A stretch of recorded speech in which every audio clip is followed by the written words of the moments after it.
This main menu music never fails to hype me up.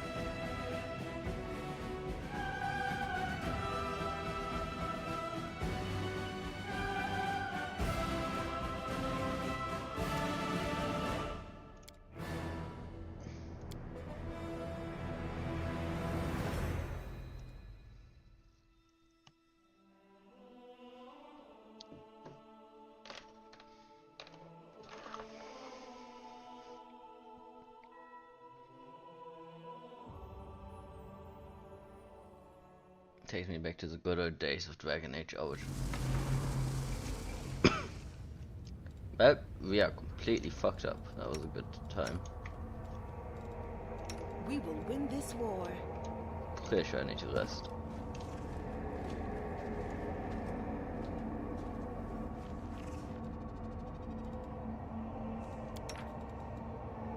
For HP, is that what this is? Yes, one more time.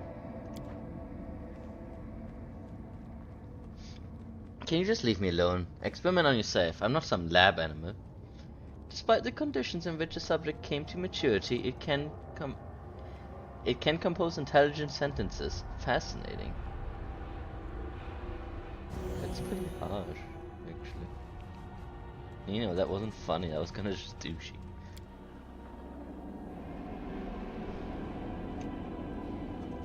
Anything new?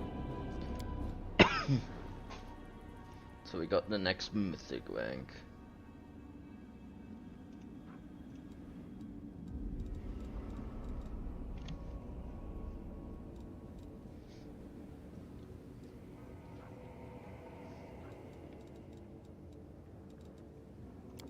What are you doing? You're like all enchanting illusion. Some damage, and my fucking dragon is Beyblading.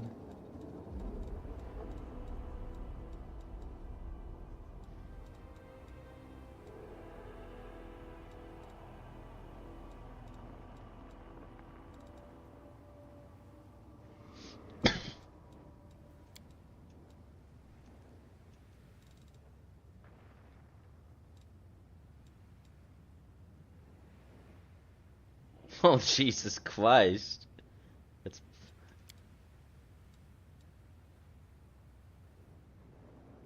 persistent. Poster. I think abandoned casting is just better. I guess it does mean I could make one of the high level space.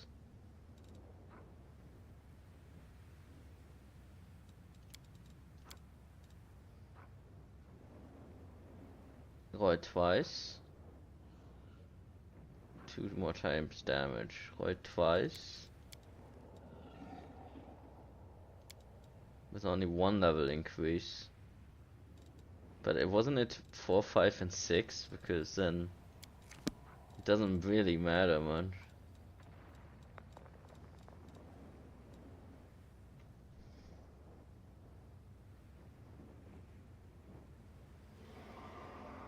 Just Nukem is gotta do it.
What do you need?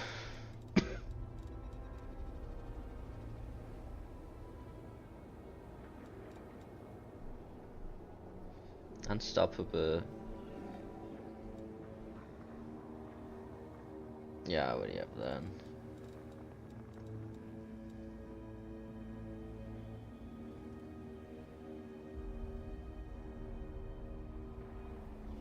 It's not bad.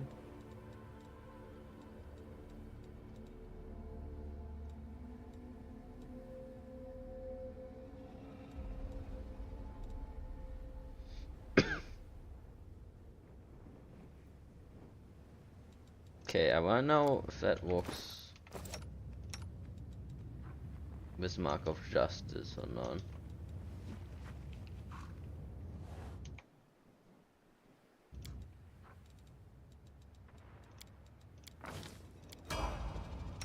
Rely on me.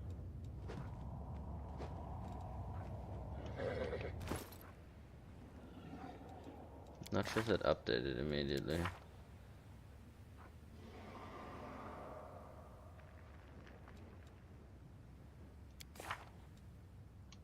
That said, I'm not sure I'd like that as much anyway.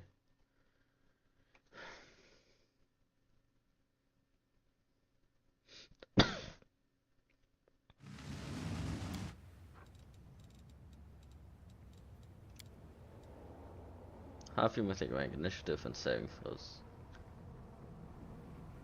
So maybe it's just the initiative that I'm doing this for.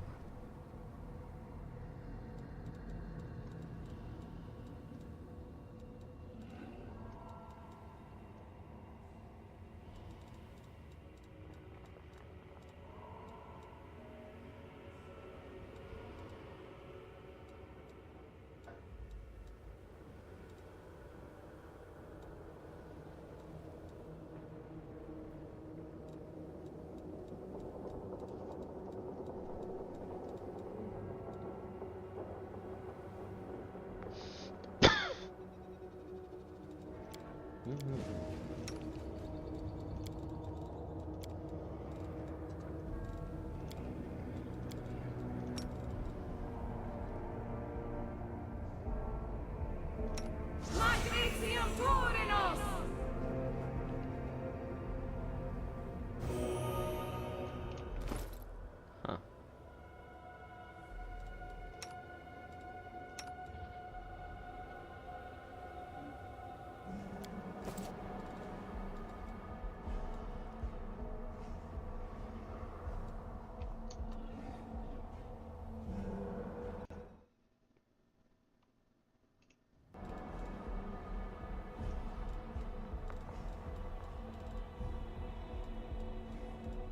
Yeah, whatever.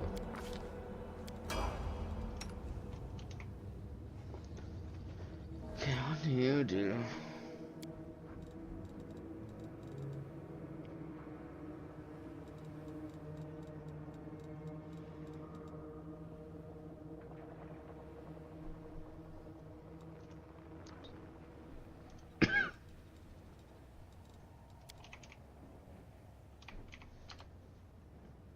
Yeah, it's only one ability that uses crit.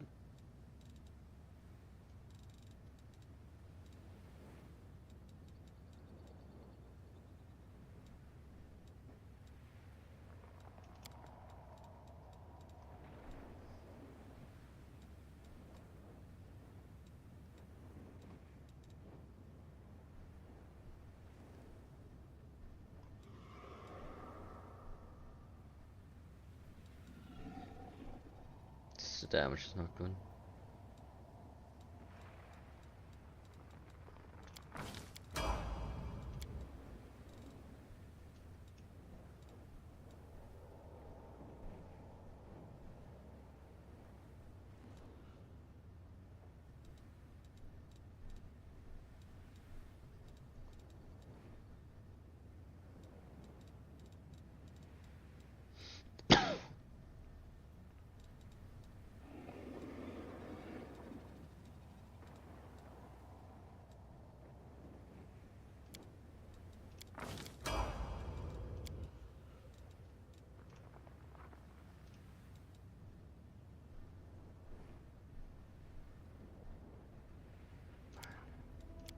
I think he needed that, All they didn't he? took from me, I'll take back. Didn't I have issues with that?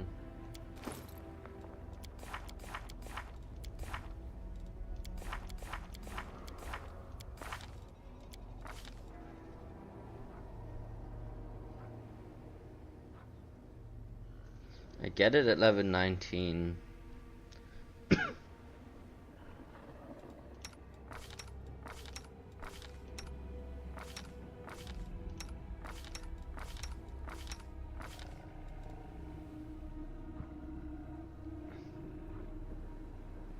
That's very long.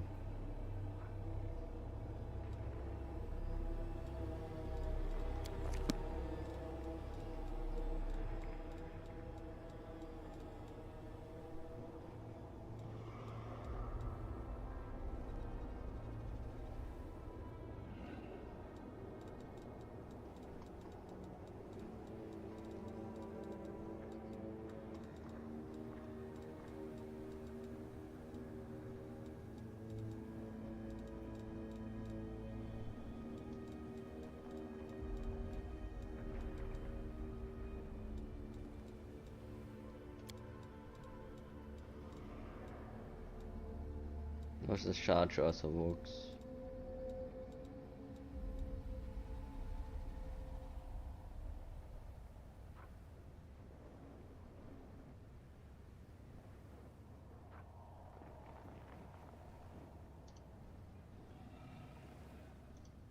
Sure.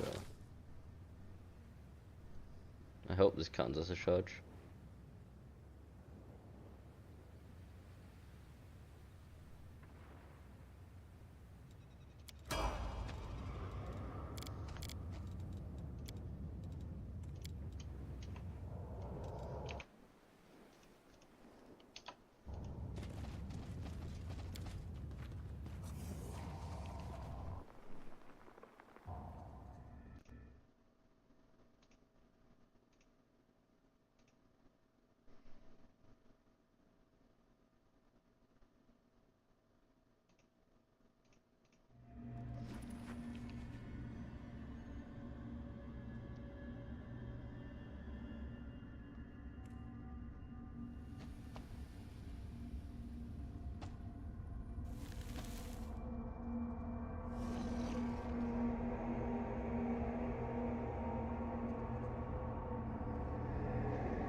Let us be off.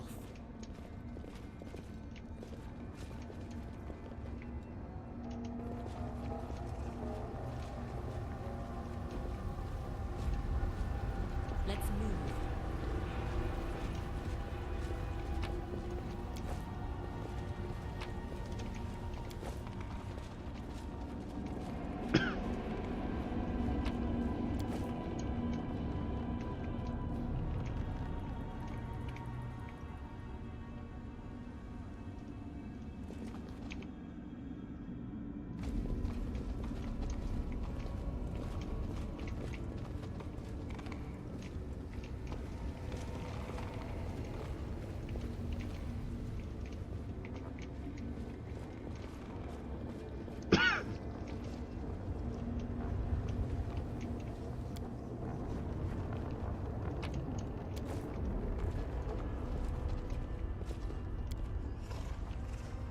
A midden of enormous bones that likely came from giants. Here and there, rusty slave collars glint in the dust.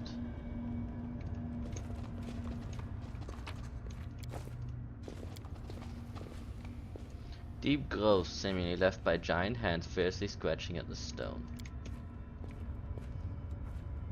Half-worn remains of a giant are missing an arm. This one was probably mutilated while it was still alive.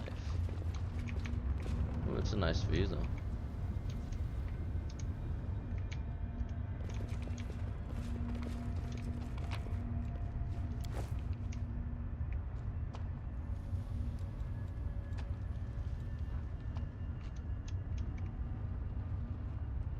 Teleportation is still impossible.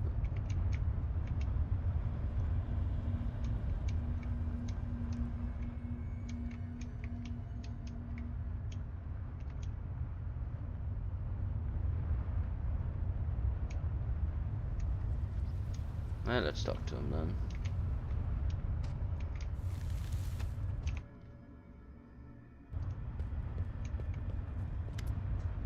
You hear some muttering coming from the pile of bones. Gone. They're all gone. Left me with nothing. I've been searching and searching, but there's not even a trace. A large giant skull shakes, and an old acquaintance of yours, the dredge called Suture, climbs out of it from under it. Yes. Grumbling and groaning, he notices you. He blinks, and he says in a tone of extreme melancholy, "Oh, it's you. What are you doing here, Suture?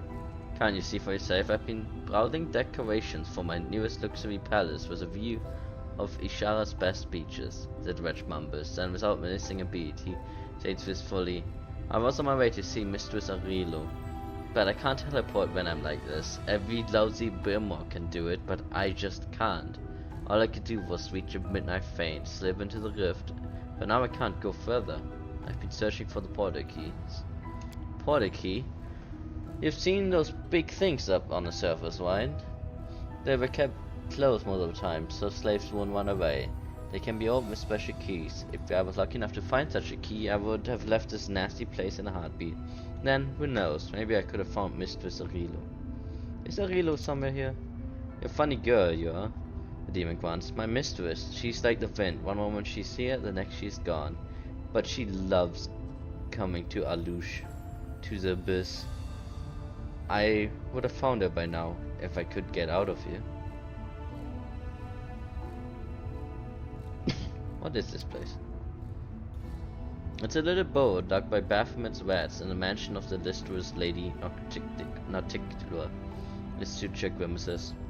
A former bow, that is. Once I visited this place with my Mistress Arilo on business, and this place was abuzz with life. The slaves were walking, the slave drivers were tormenting them, and Hepzmara was choking the life out of both. You know Hepzmara, do you? Nasty horn-headed Nephilim, and Baphomet's daughter to boot. Now there's no one here. As soon as I saw you, I knew right away why they all fled. Where did all these bones come from? They belong to the giants we used to work in these mines. You don't think Baphomet minions dug the rocks with their own hands, do you? These minions were... This mine was depleted first, so they converted it into a dump. Every time an enslaved giant died, they dumped the carcass here.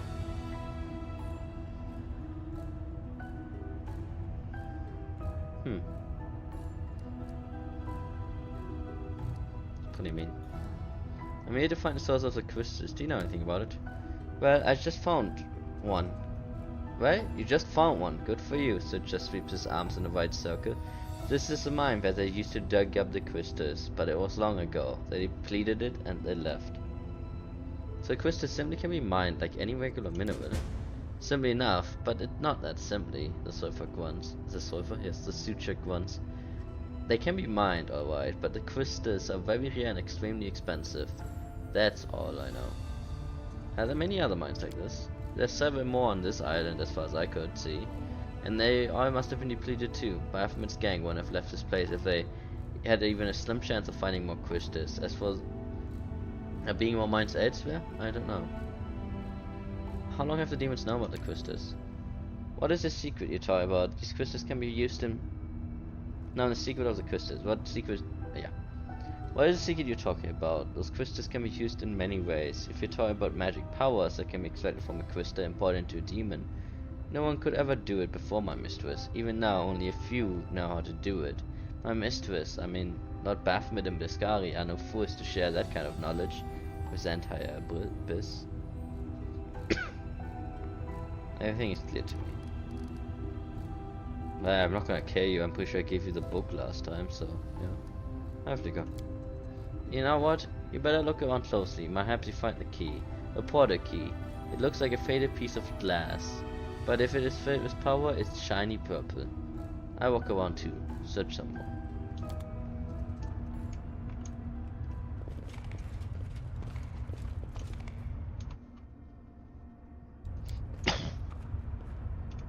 Giant spawns like that you have to be gnawed on.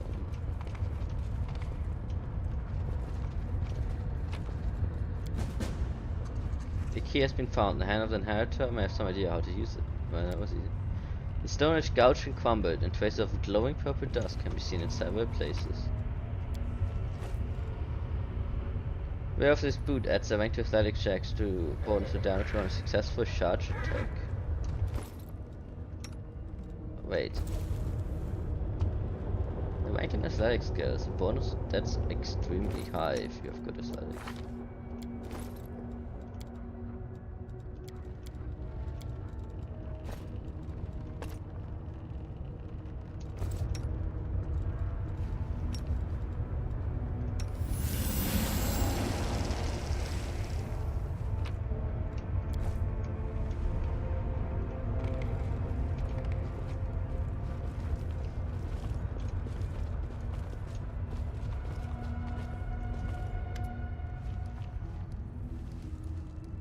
Found the thing, but I guess I can't even tell you about it, so get fucked.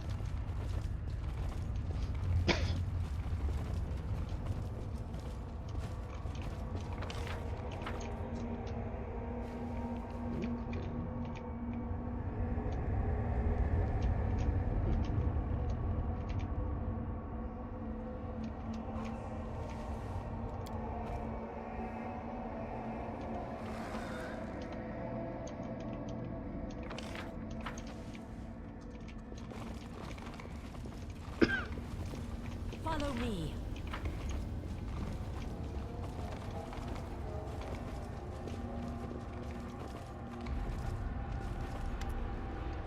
Though it seems incredible, the deformed succubus's body still contains a flicker of life. As you approach, she opens her eyes. Her lips, crusted with blood, release a groan. You, Baphomet spawn, run through your portal. You run to Hapsmera.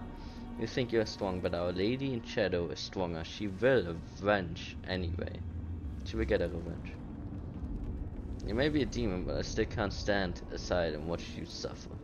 Who did this to you? Half Smira, the succubus groans, with hatred through her lips, half seated, seared with clotting blood. I've been following them, wanted to warn Our Lady, cursed, says on Baphomet and his spawn. Where's the spawn? What were the spawns doing here?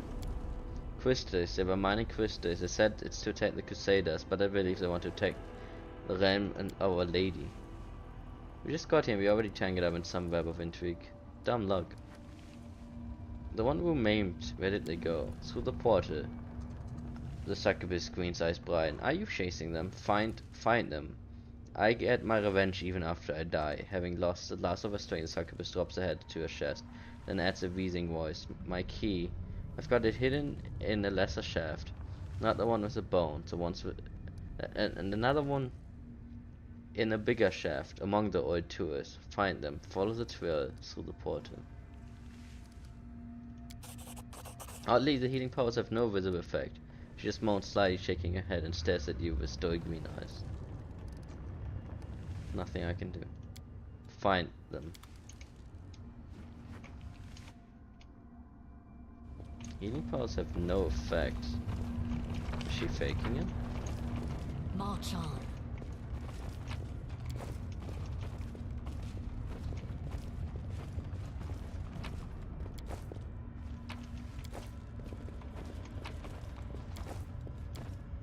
The mineshaft descends into incredible depths. There are depleted veins and empty ducts, as far as I can see.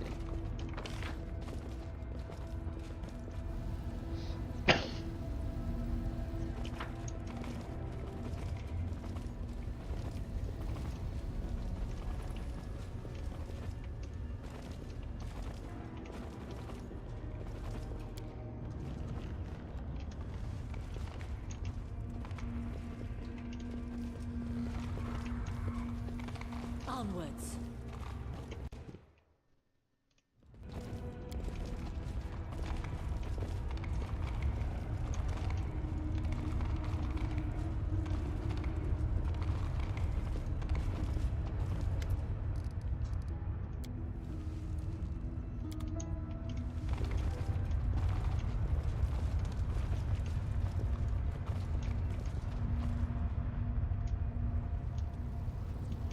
Somehow I got less loss on this the first time I played this game.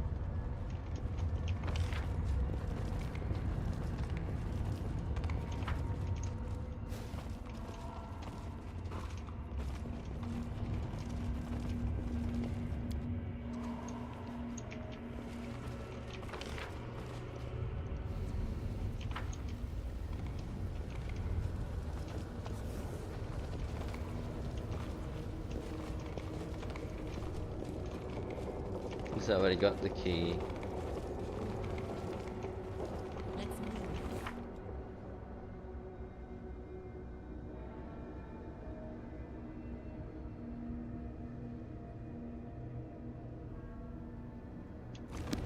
Okay.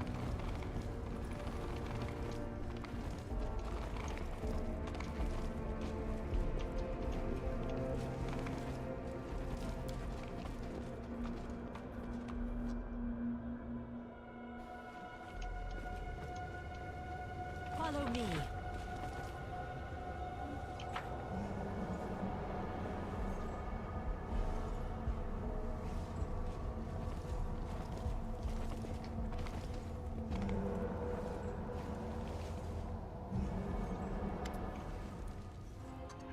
Regarding our mission, I reason to believe the Nehadian crystals were mined here in the mines.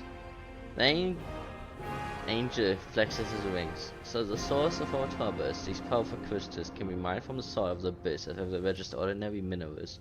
I was convinced that the secret of their origin must be more complicated and nefarious, but this knowledge terrifies me. There are half a dozen mines in the vicinity, and those mines are huge. The largest one was abandoned just recently, it seems. How many crystals did the demons manage to mine? How many monsters with mythic powers did they manage to create? We must find out. And now the person who was in charge, Hasmara. Hasmara herself, the anger rising in the hand of the inheritor's voice. I know her, she's an old and dangerous adversary, a Nephilim, a spawn of Pathfinder himself. Yes, now I see it, the path we have stepped onto is dangerous, but it is the right one. The demons you have encountered before, even Darazant, were just officers of the Abyssal army, where Hasmara is a true princess of the spawn of chaos and evil. I'm not surprised that she's behind the secrets of the cursed crystal. I dread to think what she's capable of doing with them. The dying succubus told me about the conflict between Noctulia and Baphomet. I'm not always surprised, the lines between the demon lords are usually fragile, and they break like a spider's web in the wind. However, the discord between our enemies can work to our advantage, no matter how repellent it is for me to even countenance. We must learn more about what's going on. Whenever I try to use my powers to open the portal, alas, that is unlikely to work. The portals are unlike the seal in Dresden. They simply cannot be swept away. If you use that method, you will either destroy them for good, or open the path, but not be able to place where the portal initially led, where our quarry fled. I've got a key to the portal that the demons were mining crystal apparently used to leave this place. Let me take a look at it. I think I know how this key works. As soon as you finish exploring the mines, I shall open the portal. That's all I've learned so far. That's quite a lot. I learned everything I wanted to know about this place. It's time to open the portal and press on. I hope so.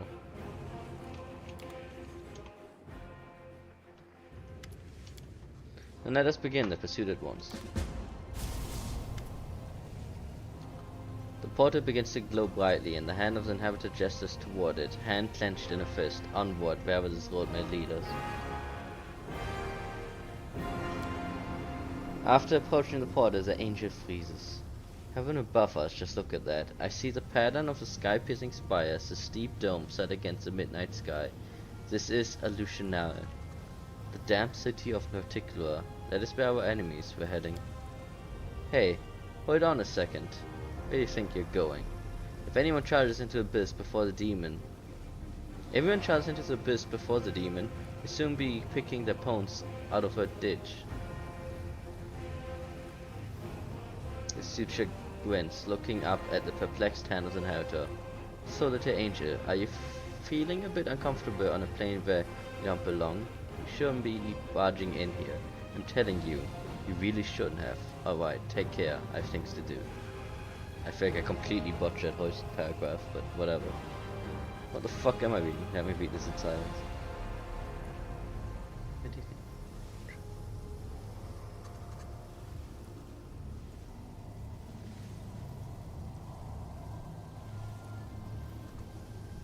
I mean, I kinda got it, but it's just really...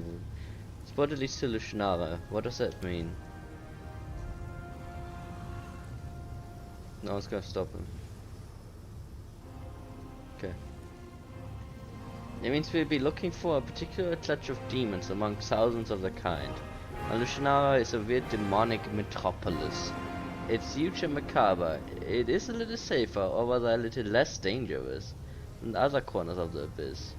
Lady Noticular loves having visitors, including those from other planes.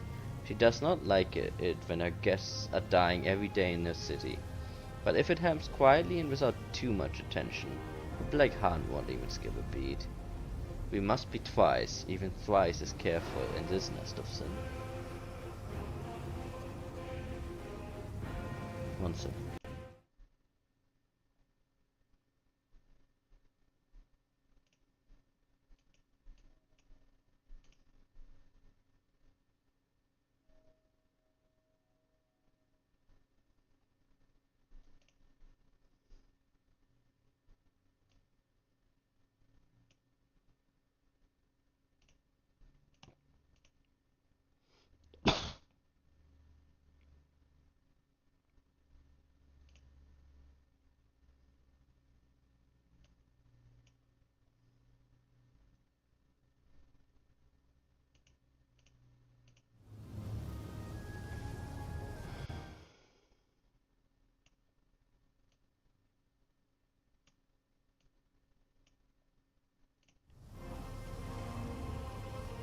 Will we have to move onward altogether? I do not think that will be necessary. We need an outpost in the abyss, and it will be best if we build it right here, far from demonic settlements and close to an active portal that will allow us to return here at any time. All your companions that are currently unoccupied should take care guarding and setting up the camp. Wait, I have some preparation to do. Well, so I will wait here. There are some preparations I can attend to as well.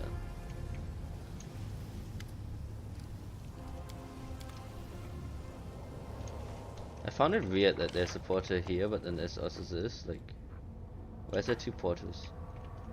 Because this is a portal I think you use any other time. I don't know what's up with this.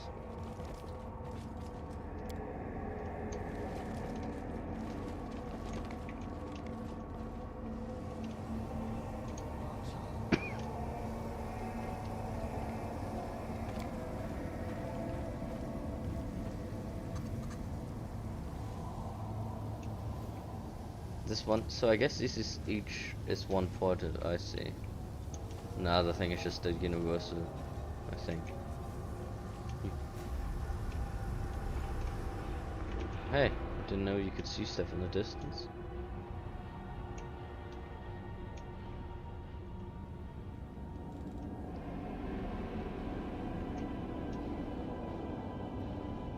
It's a big bone.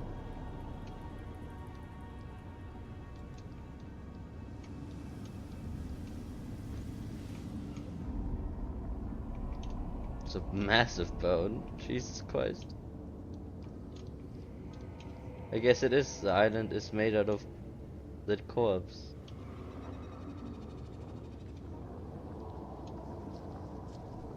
Hey. Okay, I can keep going then. To Lushnar. I went into the mine.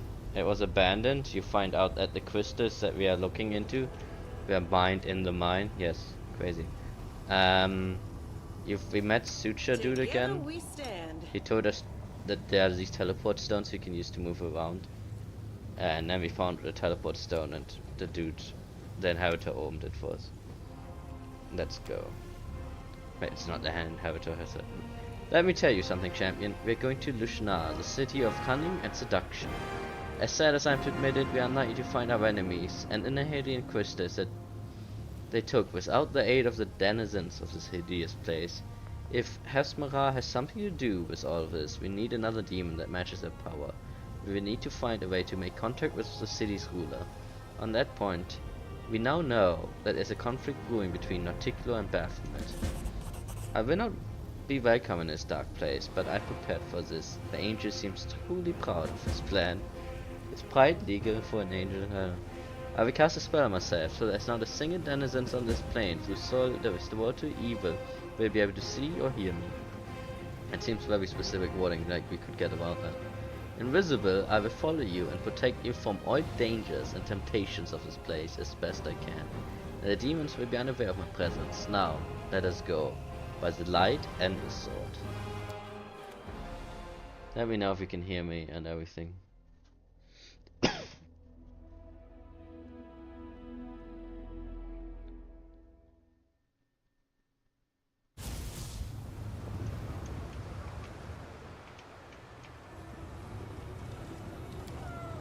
A strange airy place is clearly a breeding ground for misery and poverty. Look around, look, another mortal. You can't swing a dead cat without hitting one of Alucinara's guests nowadays. Merchants, travelers, demonologists, every kind of filth. Onwards. Yeah, I agree. Screw the merchants. Right, I was just running around gawking. One of them approached me the other day and asked, "I'm sorry, I'm lost. Can you please show me the way back to the middle of the city?"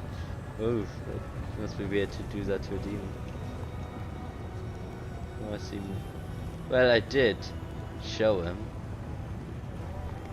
You got some nerves. If a guard caught you, they would have torn your head off. Not take their band messing with the kids.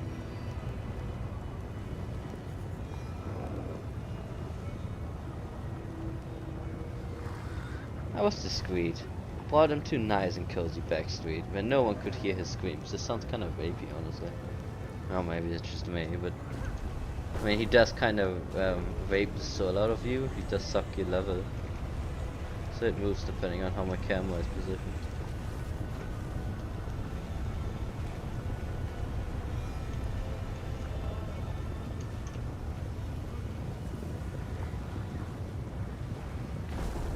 The strange abyssal realms place itself does not behave weird, it changes depending on how my camera's tilted. Very controversial mechanic. I sure could use a drop of shadow blood right about now. Just a teeny bitsy bit. A little drop. Why? Why is it so cold? Why do my teeth ache? Please give me another hit of something. You guys are addicts. I used to be guard to Chimera safe. When did I lose it all? Bloody shadow demons. They took everything from me.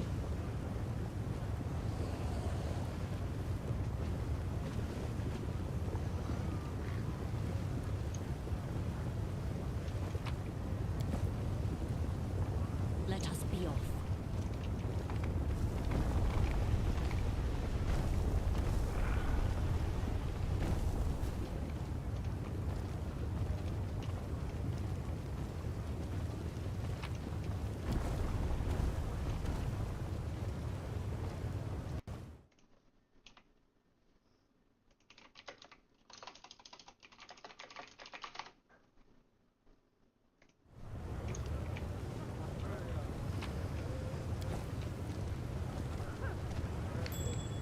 Living in a Shunnar sucks. If you can't fly or move around using magic. Yeah, I could imagine that. Don't know why anyone would like living here like this.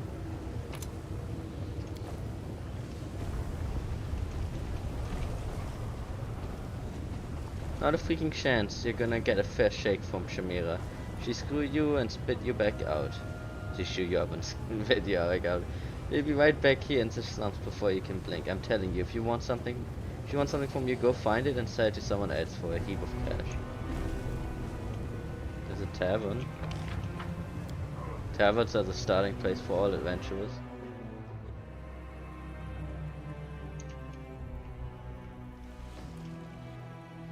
Word on the street is Chevreau seized control of the succubi from Minago. But they're both alive, which means they struck some kind of deal.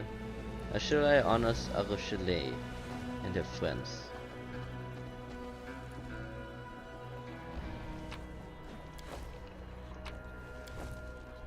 The ring allows casting an improved version of prismatic spray once per day, 17 level wizard. The wearer can recharge the ring by consuming sprays, from which some must be current to level 9. You require my Sounds unbiased opinion? good.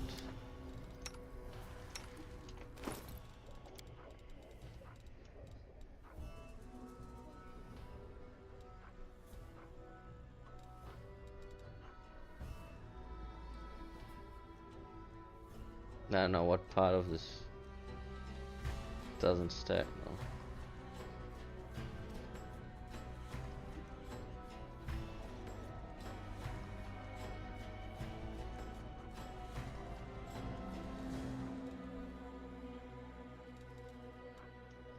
now. I would need to check whenever I do combat next.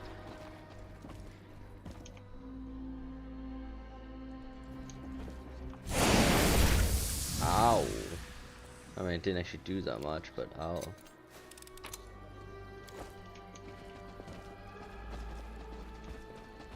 For just 1,000 gold coins, I off your enemies as if he was a puniest quasit. As a member of the Assassin's Guild, I bet my life on the results.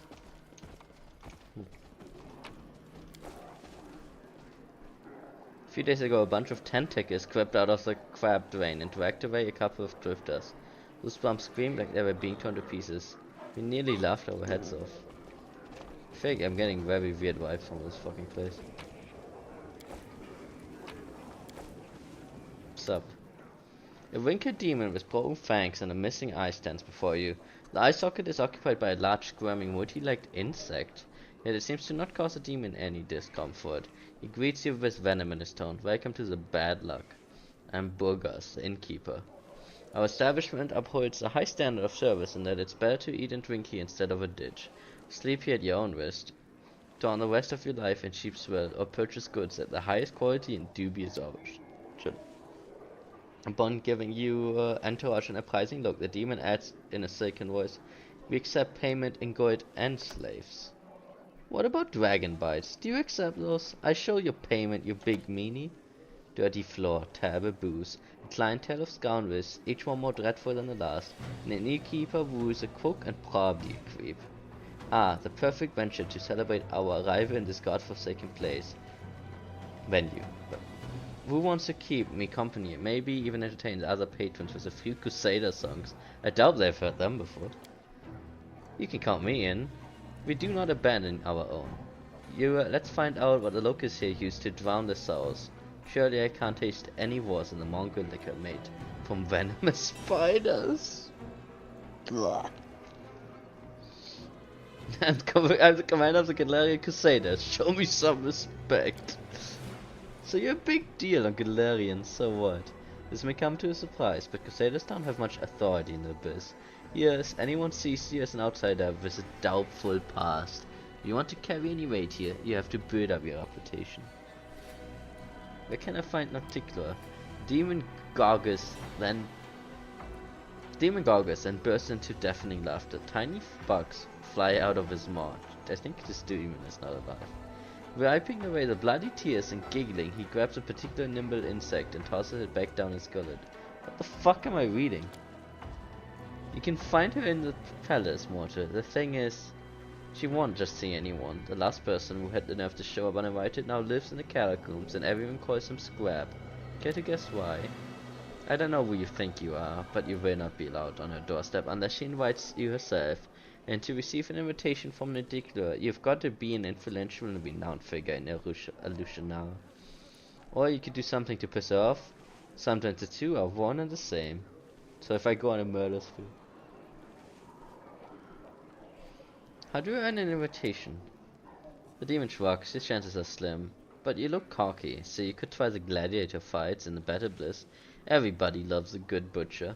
The dirtier, the bloodier your fight, the more respect you can earn.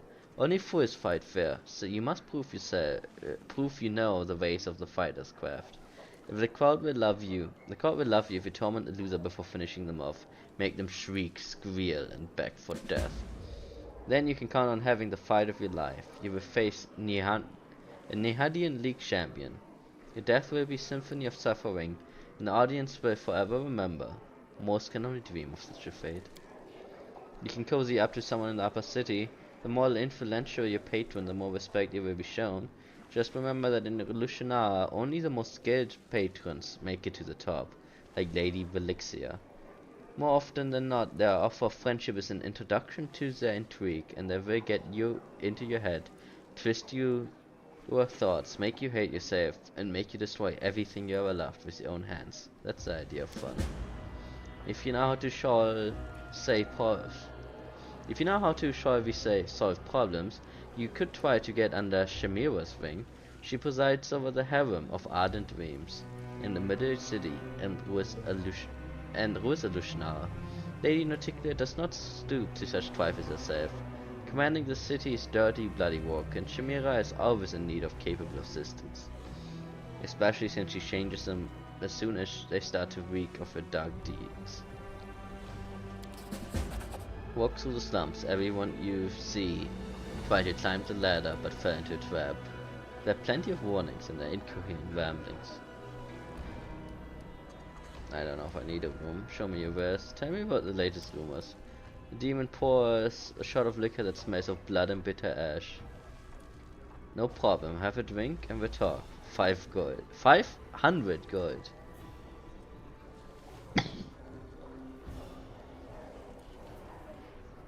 No way. And piss off strangers and stay away from the diseased. You try to bring some crap here, I won't let you in.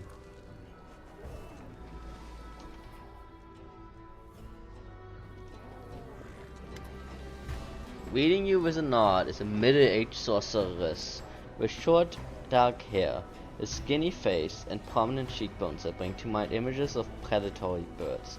Despite the dark circles under her eyes and her overall worn-out look, her voice sounds friendly and welcoming. Hey, you're not a local, are you? Have you come from Galorian? That makes us fellow countrymen since I hail from Absalom.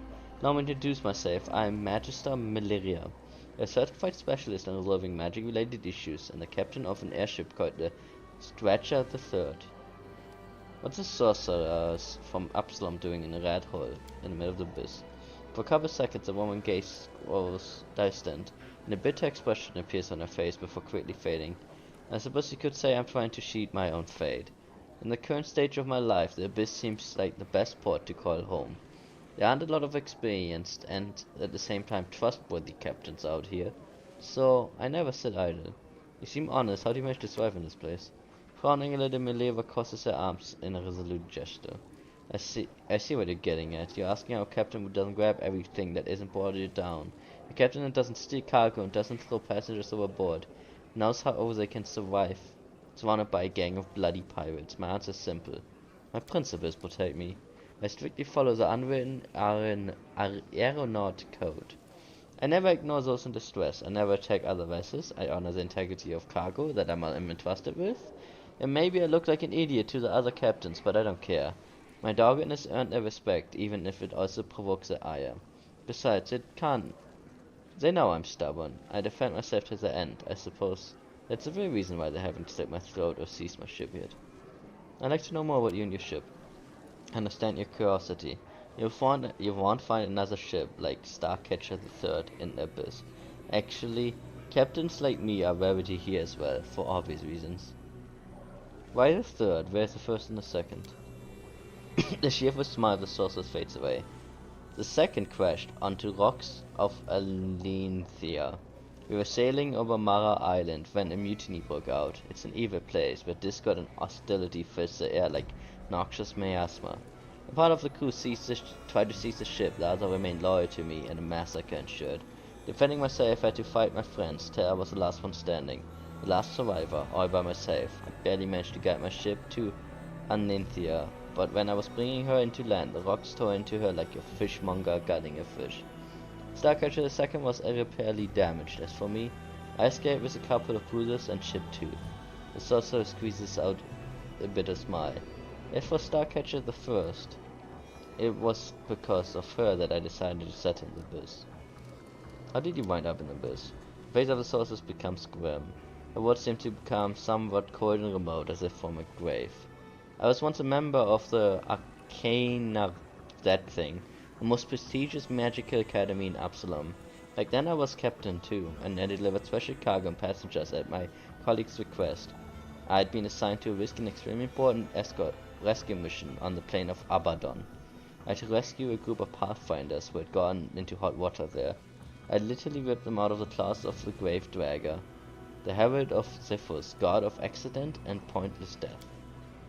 And that son of a bitch never forgave me for the show of disrespect. He put a curse on me. People around me start dying, both those I care about and those I never even heard of.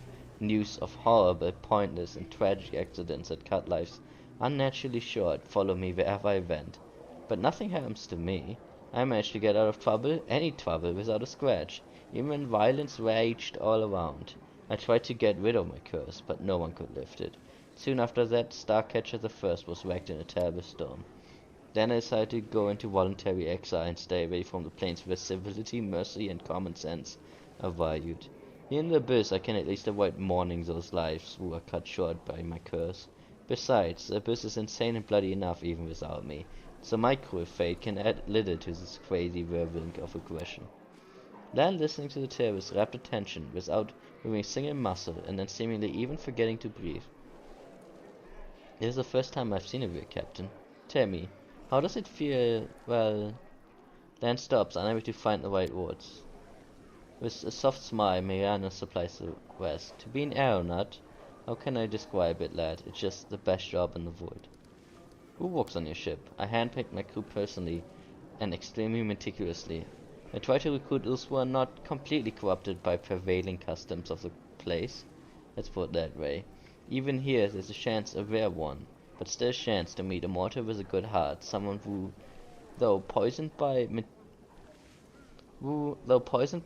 this malicious environment, is not beyond redemption. I do my best to help these people, and if I'm successful, I give them enough gold so they can relocate to some other plane. Then I send them on their way. I hope this way I will be able to save at least some decent souls. Alas, in this place failure comes much more often than success. So as to protect my good-hearted but corrupted crew from making irreversible mistakes, I have to rely on some spells. With a smile, Medea taps her finger against her temple. I call it disciplinary thought correction. Oof. Tell me about your ship. Starcatcher III, as you can guess by the name, is not the first ship I've captained, but she's without a doubt the most technologically advanced, and she has been through the most amazing adventures. She's the most reliable, neat vessel you can find in the Midnight Isles. She and I have been through serious hardship more than once, but my ship has never failed me. One Starcatcher III even made a short way to the Rift of Repose, a place where the souls of murdered demons slowly disintegrate, imprisoned inside crumbling stone sculptures. Plus, I should note that Starcatcher III has a unique reputation in these parts. She has never participated in a pirate raid, never transported smuggled goods or slaves, never passed by other vehicles in distress without providing help, never been in service of any of the demon lords. I can't think of any other ship in the Midnight Isles that enjoys such a good and honest reputation. Marilla utters the last words with pride, as if she were talking about a living creature instead of an airship. I'm always at your disposal.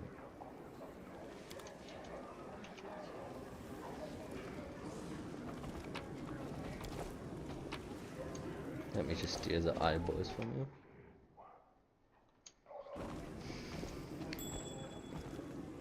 Rumor has it that you convinced Menaga to betray Baphomet, and now she's plotting against her former allies. You're cunning, aren't you? I think it's the only time I've ever seen the hover over text in a pop-up like that. That's weird as fuck.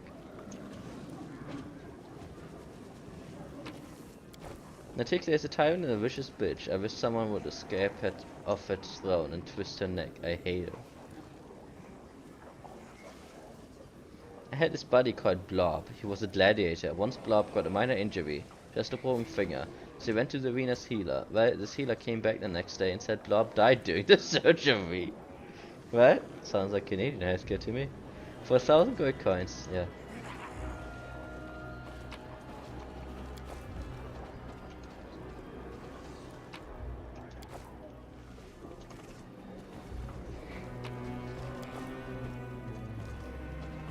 Get lost, I'm not looking for drinking companions.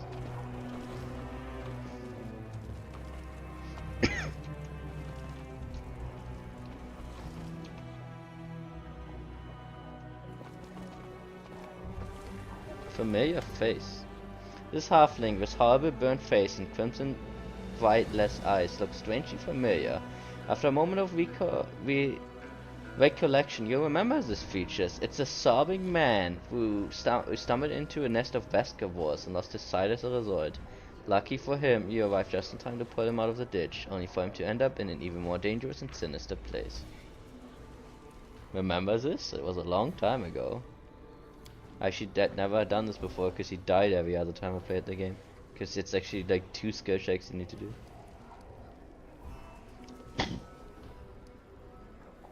Who are you?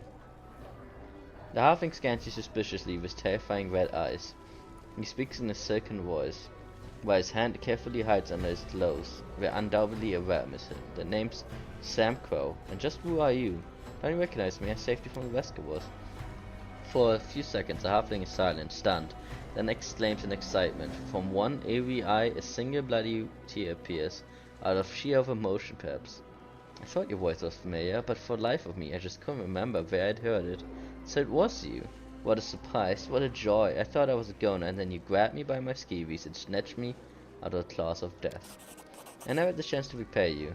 When I came to, I looked around and saw there were crusaders everywhere. My first thought was they got me. They caught up to me, those pious dogs. I hadn't noticed that I was unbound and unguarded until later when I took off running. I wasn't right in the head, you see. I had a nasty fever. I couldn't even get a chance to meet my savior. But not this time. I'm not going anywhere. Here, take this. This is for old Sam Crow, the scoundrel who still lives and breathes instead of lying dead in the blasted canyon. What's wrong with your eyes? I thought I heard you. The halfling grunts grimly. The Vescavors left some crap behind. Some kind of acidic slime. Oh my god, this is probably the worst section ever. Like, everything here is... Oof. Or maybe those wretched laid their eggs, I don't know. Whatever it was, on the 7th day my left eye went dim. On the 9th some sort of shadow spawned in my right one. It kept wriggling in there.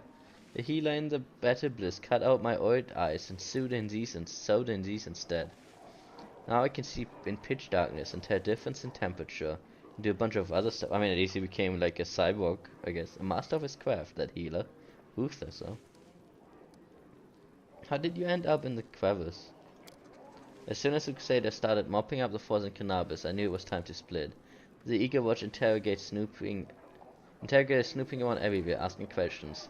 Just how did Baphomet coders get in the city with such ease before the attack? You know, half our agents are scholars, not spies. Catch one, and he read out the rest. So I was out there in an instant, and on my way back to my mates, I wish I could have found the proper guide though, so I wouldn't fall into the Vescavor nests. Why are you so scared of Crusaders? What are you doing in the abyss? The halfling gives you a sly smile. Looks rather creepy with the red eyes. Same thing you are, hiding. You're one of us Baphomet agents too, right? Why else would you hole up in a dump with me instead of fighting over Galorian? I have a keen eye. I can spot a fellow coitus from a mile away.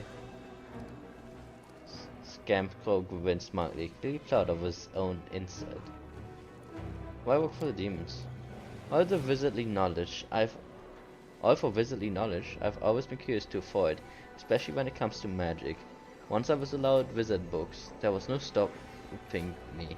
So I met a guy who let me read a whole bunch of banned books. It wasn't until later I found out that he was an apprentice to exactly the Plagued One himself.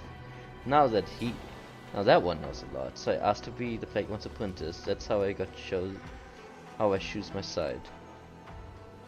Why are you scared of Crusaders? As I was legging away from cannabis, I just couldn't shake the image of the gallows they hang me from, for treason and all that. You won't believe all the stunts I pulled off. I smuggled Lady Inagu's letter into the city, hid cultists under a guise of merchant guards in my own home, brought Faxon into the Tower of Asteroid, did some research on the Blackwing Library for Lord Eglanthir. Who shot the demons where the Crusaders' barracks were on the first night? Me. They were all cut down, unarmored and half asleep.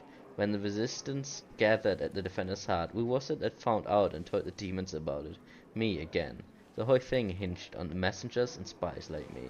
That's why the Crusaders would have gladly hung me if I were caught. He's very proud. You scum! So many good folks died because of filth like you. Seela clenches her fist, her eyes burning with rage. Hey, has she lost it or something? Get this lunatic away from me. She will hurt me. Should you'll be safe in the abyss? He thought wrong. I don't seem to have any option to redeem him. Do we kill him or do we leave? You would think he would like maybe reconsider his allegiances after his fucking eyes got eaten twice. But he did become a cyborg, so I guess like when you work for demons you either get real strong or real dead. So I mean, doesn't seem to be much of an in between.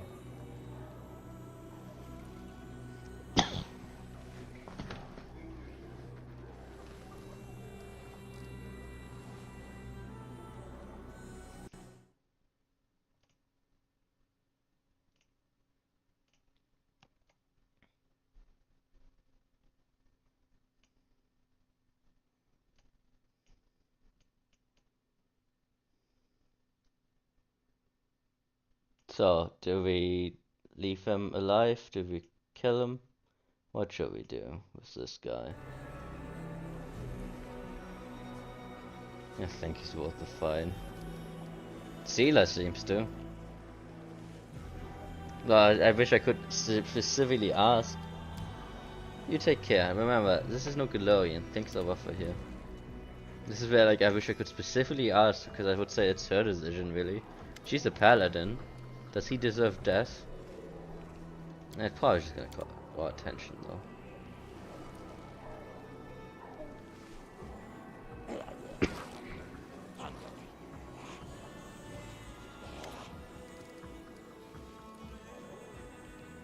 Can always kill you later.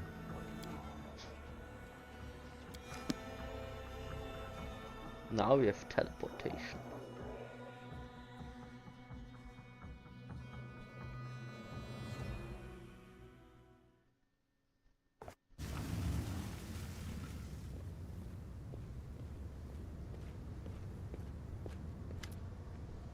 What a view. The land of Fae doesn't disappoint. Just look at these little towers. I reckon there are more of them than there are stars in the sky. But wait, the sky's empty. No stars, no moon, nothing. Amazing. Hey War Chief, how about we take a peek from above? Climb on my back, I give you a ride over the magic land. I mean, I'm not gonna break his fucking dreams. Let's go. Give me the ride of my life. Hold on tight.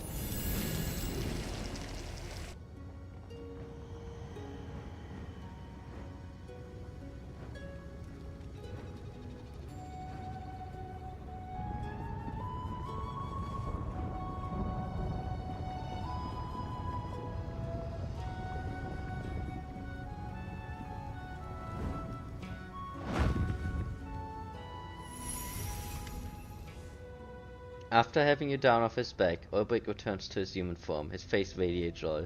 Well, what do you think of that? Did you like seeing the magical land from a griffin's eye view?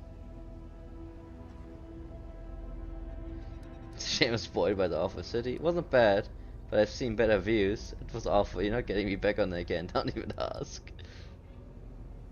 I kiss him. Ulbrich sweeps you into a powerful embrace. Man, this guy knows what's up. And I'm not even gay.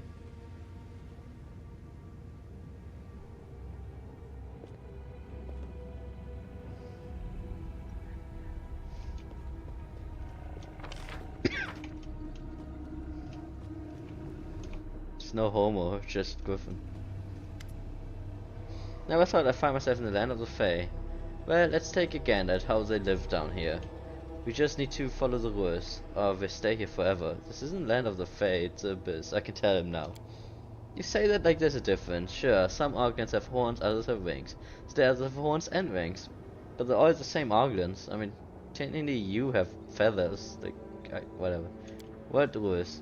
Oh, there are lots of them. Let's see. Ulbrich starts counting on his finger. First and foremost, never agree to dance with them. You set foot in one of their Fae frolics and you won't be able to stop. You just keep prancing until you drop dead from exhaustion. We actually know that one from... What was that game? Hero Quest? I don't know. It was not King's Quest one, the other one. What else? Don't accept any gifts and always keep something in return. Give something in return. Or else you never have to serve them forever and ever. Don't eat or drink anything without permission, or they'll turn you into a beast. Or even a cockroach. He continues to take off his fingers. There are too many to list. I know them all by my grandma.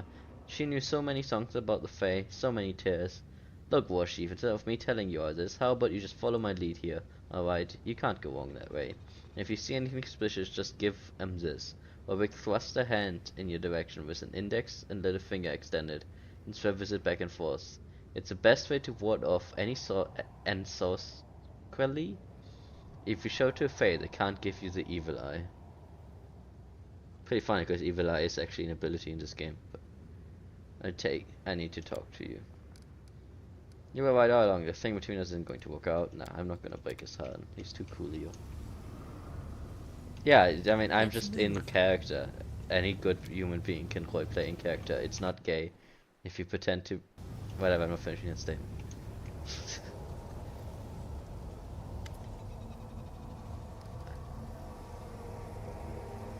Yes, it's witches have it. I'm pretty sure that Amber has it, and Camilla also probably have access to it.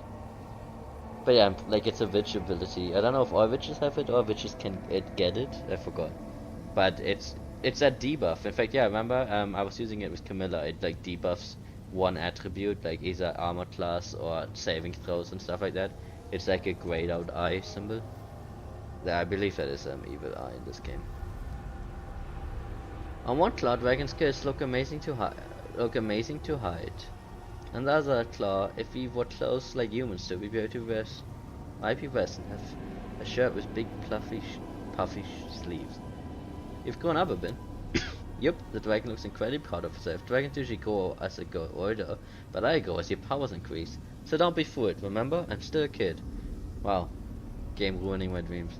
A huge scared flying kid with planar magic at your disposal. That sounds kinda dangerous actually, now that you put it that way. It's fine, I don't really mind. Here, far from the eyes of strangers, I can assume my true form, but in Shannara I will remain hidden. It seems the sorrowful and unsettling plan we have will be what we call home for at least a time. The Naga warned me about the dangers of that the close porters pose, but before we move on we need to take care of that. I actually don't remember, but sure. I'm not too well versed in such matters, but perhaps we could set a trap for the demons near the dormant gates, in case they attempt to activate those portals again. Huh, I actually didn't have that last time either. That's cool. Can you hear me? Let the light flow, light that pours out upon you, cleanse your soul of all memories of filth and blood that the abyss so generously shared with you. Woof. Right, I didn't get rid of my fucking negative levels. You're a loser. You suck. I want you to stop offering advice. I'd like to ask personal questions. What is our next step? In Illusionar there is no one as powerful as Chimera, the right hand of an articular. It is she who rules the city while her inscrutable mistress is away. As sad as it is for me to admit, we must try to gain her favor if we want Illusionar to take us serious. How well known am I? No one in Illusionar knows your name yet. Tell me honestly, what do you think of the one you call Champion of Galorian? I would be lying if I told you that I don't observe you with some trepidation. Sometimes I wonder what will happen if you falter, for power and responsibility represents the most difficult trial of all, and many righteous souls have failed to pass it. I have questions about our missions. What can you tell me about the abyss and the demons? Demons, the hand of the inheritor speaks slowly and heavily, as if trying to break through some inner resistance. They are the youngest race of the outer planes, and the wildest in origin. Once entirely different creatures used to rule the abyss. Those were the Clipoths, the embodiment of chaos. They were much less human-like, but then one entity conquered up the idea that the primordial chaos could be mixed with an evil mortal soul. That is how the first demon was created. No one remembers the name of the creator now, but the creation still lives and prospers. They overthrew the Quillos and became the essence of the soul of the abyss. I honestly cannot say which is worse, before humanity was added or as it is now. What do you know about Illusionar? Chaos has many faces. When chaos decides to manifest itself in the form of a city, Illusionar was born. There are places in the abyss that are darker, broodier, more dangerous and deceiving. I cannot imagine a place where whose significance would eclipse that of Illusionar. When Noctiglia built the city, she employed everything of her essence that ever existed in the abyss. Everything of the essence that ever existed in the abyss. Demons of all kinds from every corner of the gloomy plane live here. And what more, the Lady of Shadow opened the city gate to visitors from other planes, and strangers swarmed the city. Merchants and travelers, mercenaries and explorers, mages and bards, creatures from all planes who are daring enough to visit the abyss, choose Illusionara as their destination. The city is divided by two sets of walls, between which lies a quarters upon the outsiders. One set of walls protects meticulous guests from the rabble and the poor, who are desperate enough to violate the ruler's orders for a chance to get a coin or two. The other set of walls protects the outsiders from the city's nobility, who can flout Noctiglia's recommendations without any reason at all, merely on a whim. But do not think that there is a single place in Oceania that is safe, for danger lurks around every corner. Tell me more about Nuticulor, the Lady of Shadow, the first of the succubi kin, and likely the most dangerous demon to have ever been spawned by the Abyss. I cannot tell you much about her, for she cunningly hides in the shadows, eluding the daggers of her foes and the schemes of her rivals. All I know is that she gained power after she overthrew that fucking name, who was Lord of Shadow Demons. She took his power, his realm, his subjects, and that merely whetted her appetite. Many demons lords have perished since then, cut down by treacherous and sudden strikes. With each fallen enemy, her power grows stronger, her glory greater. I cannot tell which of realms is more dangerous, her unerring strike or her seductive charms, her unbridled courage or her astounding stealth. You must be aware of all these dangers. I'd like to know about Chimera. Chimera is the ardent dream. This name once rang with purity and glory, but today it is tarnished with the shame and treachery. Born in the upper plane, she was granted the high honor of kindling the flame of dreams in mortals, to fan it and protect it from the frigid curse of sorrows and cynicism. Chimera performed her duties faithfully until she made one single mistake. I will spare you the details, but all I will say is that the grandeur of the dream she fostered was equal only to the bloody price of its realization. It was a majestic but somber dream, and Chimera let it come true. Then she fled. Either cowardice or certainty of her rectitude kept her from standing in front of her superiors and answering for her questions. She hid in the abyss, where Nuticulor, the Lady of Shadows, embraced her ardent light and darkened it with her blackness.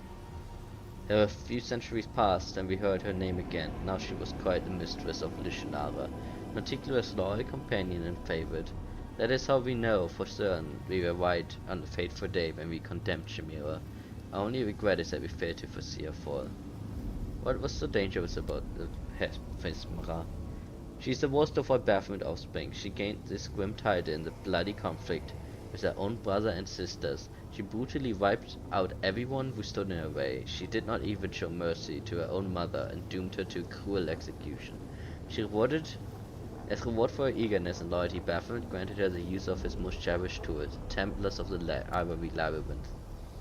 However, now even greater threat has arisen under Hesmera's rule. Unusually powerful demons, the source of whose strength is unknown and most dangerous to us. Crusaders have encountered such demons only a scant few times, but should an entire army of such fiends appear, Dresden would fall, Nerissien would fall, then all of Vivistien would follow, and even Galorian could not stand a chance against them. Putting an end to her Hesmera's machinations. That is our mission. I see you bless the rocks in the cavern. Indeed I have. If even on Galorian the abyss's harmful influence can unsettle mortals and disturb their rest, then the same can be said in the abyss itself. The very heart of pain and sin. But worry not, champion. By the power granted to me by Yaromade, I have consecrated these dark caves. You can find respite here and recover your strength, should the need arise. Everything is clear. I'm gonna do that one some other time.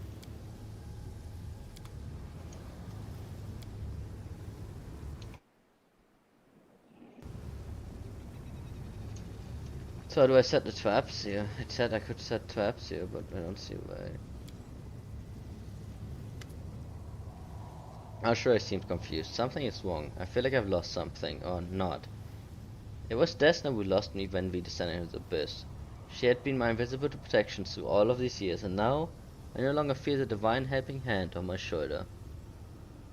Desna has abandoned you? No, I desperately hope that's not the case. The goddess still wishes me well, I'm sure. It's just that the abyss is far from Elysium, and she can't see or reach me. She protected me while I was Gidlorian, but now I can only rely on myself and you. Can you stay until your dream realm? Maybe I think so, or Ursula pauses, listening to something deep inside her and smiles. Yes, my dreams are still here, and nobody will take them away from me. What is this gift you mentioned? You saw it yourself many times. Whenever something threatened my life, the goddess would send divine butterflies to carry me away. Their powers no longer protect me now that I'm back in the abyss. I will try not to put you in harm's way then. You should. I try. I hope my evasion skills haven't gone too rusty after so long under Goddess's protection. Sorry your dream turned into a nightmare. Don't be sorry. It's all part of my journey. It would be very naive for me to imagine my path to redemption as a sequence of pleasant dreams only. I've already ascribed my countless evil deeds to you. Mortals suffer from nightmares born of the past. I'm glad I had the chance to experience them as well. That person, who was it? Please don't ask. I don't want to be reminded of it. I knew him in the past. I was hoping he would never reappear in my life. We both caused each other a lot of pain. Please don't make me to relive that. Why did the shadow in the dream call you venomous butterfly? If you didn't, you just told me.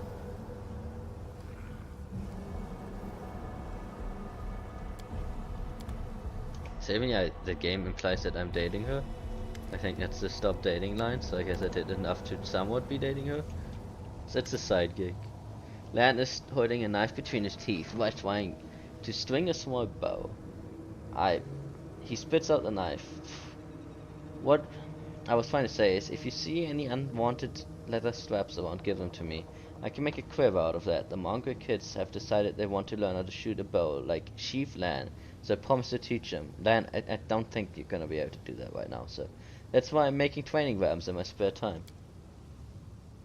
Of course, it's flattering to have this flock of kids trailing after me and being in awe of me, but I also feel kind of responsible for them.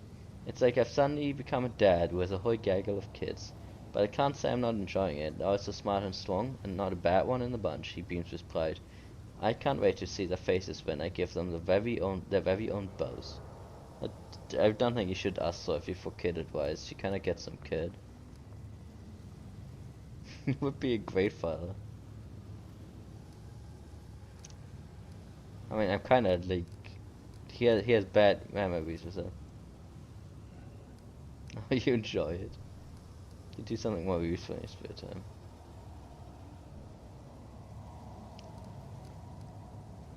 I'm between 1 or 3 here.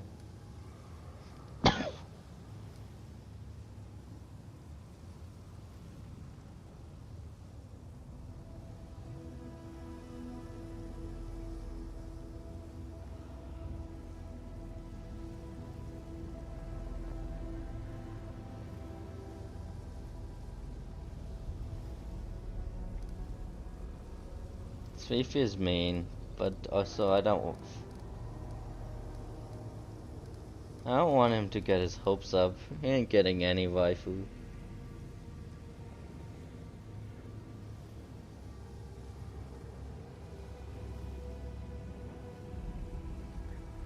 So would he actually be a great dad?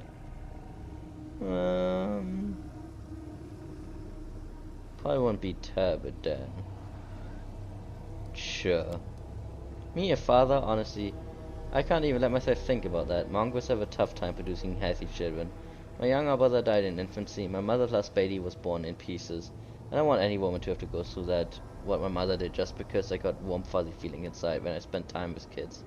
I'm not that selfish.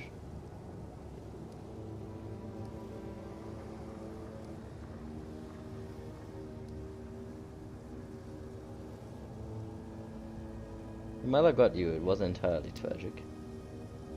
Lan smiles. I take it as a compliment. No one called my life story insufferably tragic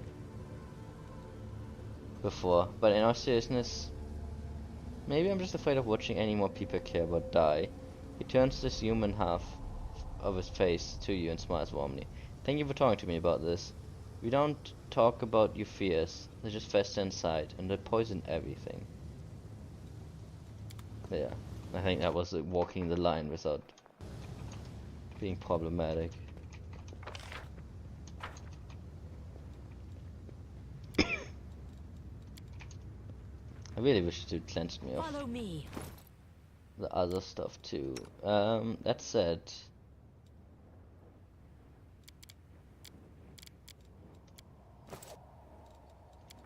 can you do restoration?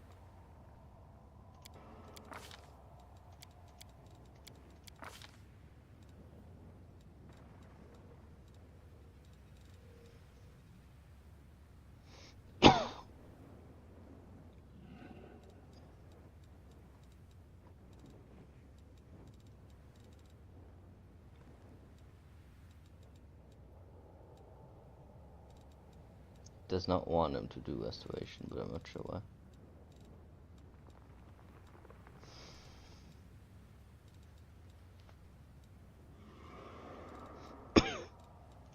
Step back in.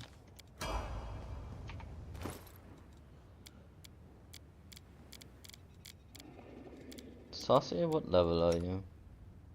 10.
No.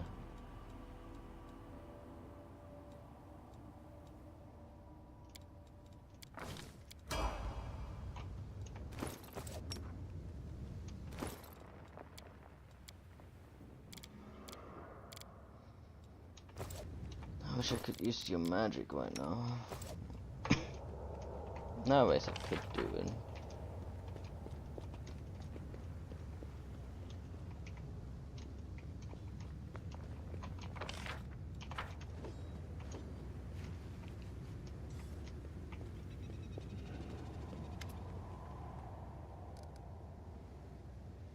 Pin, that something in his attitude has changed. He has lost that apprehension which he once watched every step with the Nardigan race. That he has drawn his conclusion.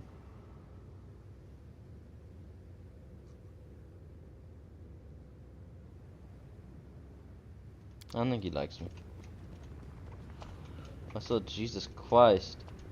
It's not just... Okay, it's not actually as dangerous as it looks. It's just slipping the rock, guys.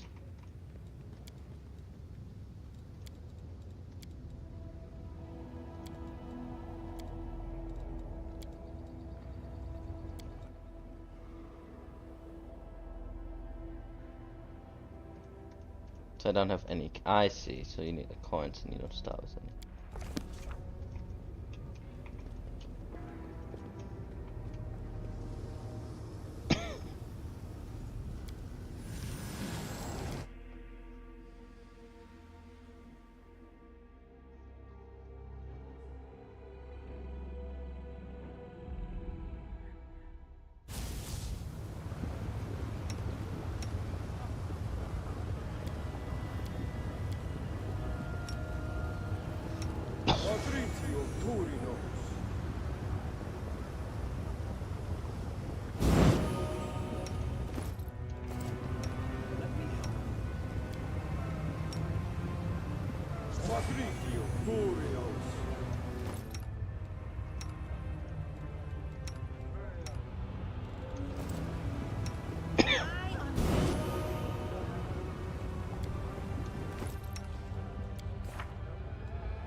At least none.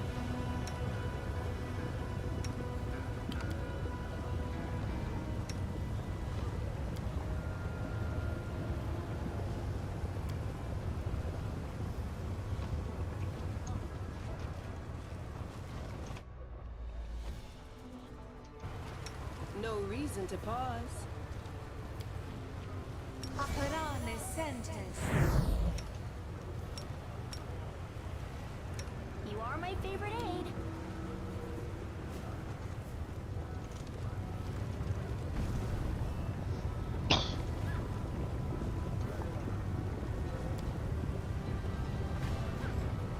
The abyss chaos is chaos, and everything in it is constantly changing. Both appearance and nature, even the architecture of the city is in constant motion. This is a guiding principle of its design.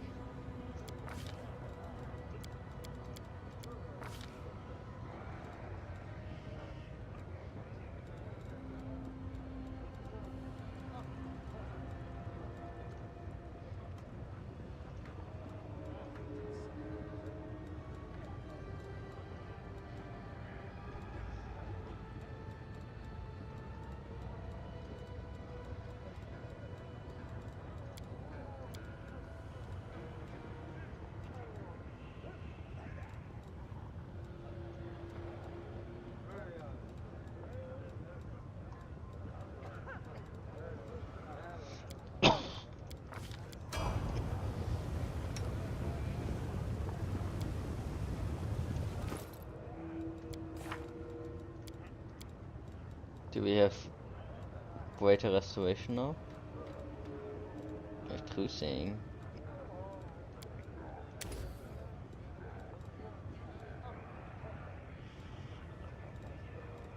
Is it 7? Lame.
This place is creepy, isn't it? Even by this city's standards.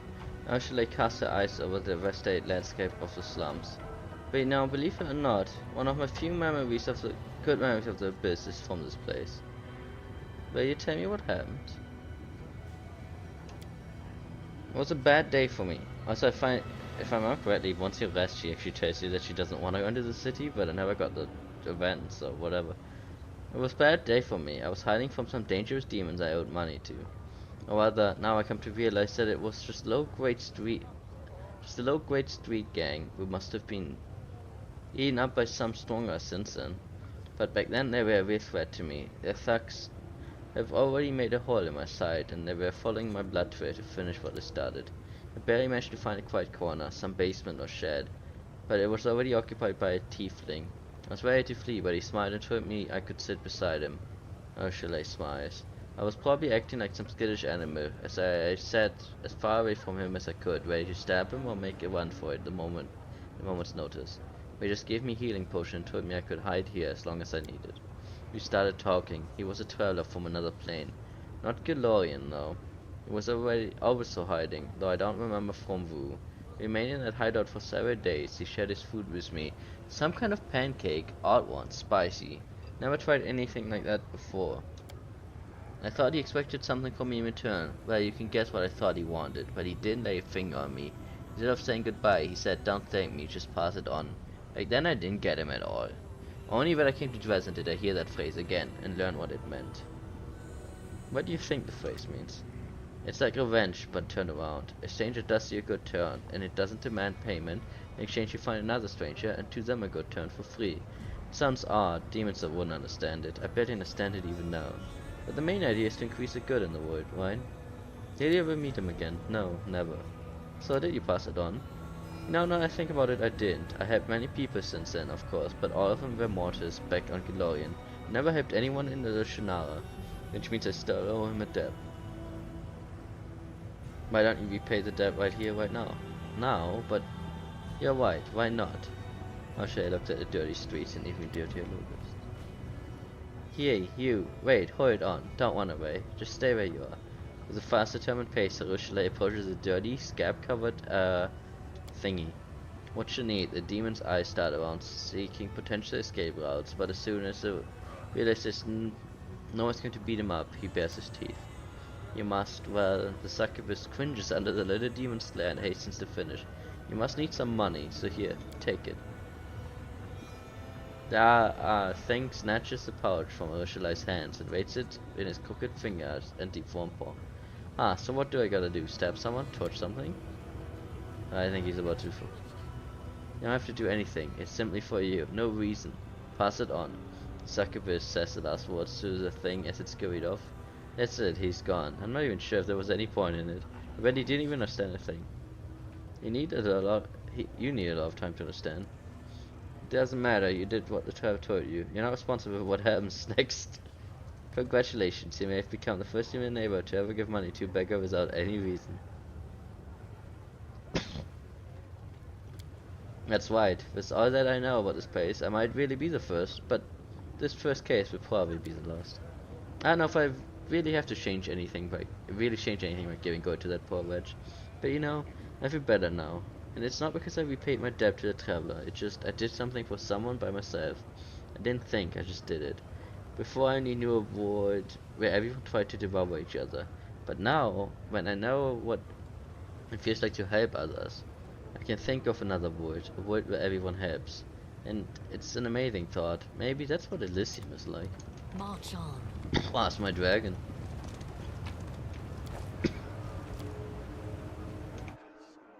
The Midnight Eyes, the abyssal realm of Nauticula, can be found in Isha, the greatest ocean of the abyss. The sound of your footsteps startles the demon, and she gives you a baleful look. You have disturbed me, mortal. Why have you broken my solitude? On a second thought, say if your answers. Your reasons do not interest me. A boy about 12 stands next to her. The boy examines his wrists, which are covered in strange round scars that look like they may come from suction cups. There is inflamed skin, burning eyes, and general appearance suggests the demon blood runs through his vein. He lifts his gaze and gives you a long, sad look. Who are you? I'm Zava the Grim, mortal worm, the most skillful explorer of the dark depths of Isha.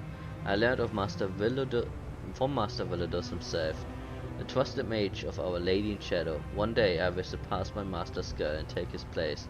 Everyone knows this, including Villadus himself. Next time you dare to address me, do so with respect. If you like your head to remain on your shoulders. Show me respect. Back in Galorian I would have taught anyone as insolent as you some manners. I don't really do that actually. What are you doing? I'm listening to the ocean and waiting for the worthless web to recover enough strength to plunge back into Isha's depths. What a shame that I cannot walk its path myself. How ironic the most coveted mysteries are revealed to those most pitiful creatures, mortals. Who is this boy? Jorgis is my son, and the best of my offspring. He's helpful and obedient, which is the only reason I condescend to take care of this wretched creature. What draws you to Ishtar? The unknowability of it. It said everything is possible in the abyss, but we demons receive only the most trivial and vulgar part of it. Flying islands, storms of living fire, awakening tombs, and songs that can steal the mind of those who sleep. The true wonders, the great paradoxes, and mysteries that could not exist are hidden in the water. They lie so deep that even Dagon's servants dare not descend into that darkness. If it is a domain of quilpliths, where common sense is a lie and abstraction are... It is a domain of quilpliths, where common sense is a lie and abstraction are more substantial and solid than matter. Hey, you're right, kid. Mother, may I speak to her? The boy flinches as he speaks to him. He looks at you with amazement, perhaps even fear. The demon's voice holds suspicion and anger. Don't speak to the boy. What do you want from him? Are you plotting to steal him away? Be warned. If you lay a finger on him, you will regret it. What are you doing to your son? Do you truly think I've answered you, worm? Grow even more inclined to destroy you as well. Mother tells me to dive deep to places where moonlight never reaches. Down there, The boy stops. Champion, how could we allow the child to remain in the hands of this cruel creature? Normally I would say we have no right to deprive a child of the parent's love, but these creatures do not know love.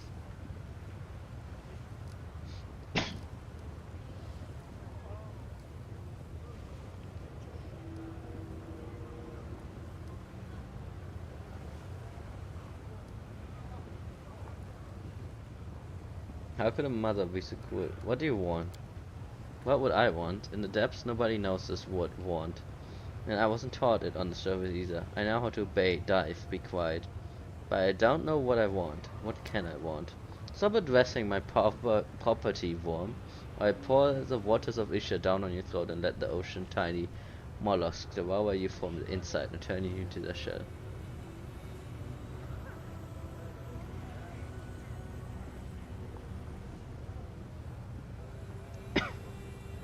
I mean, to be fair, I would probably just hire the kid to give it a sword and get it killed.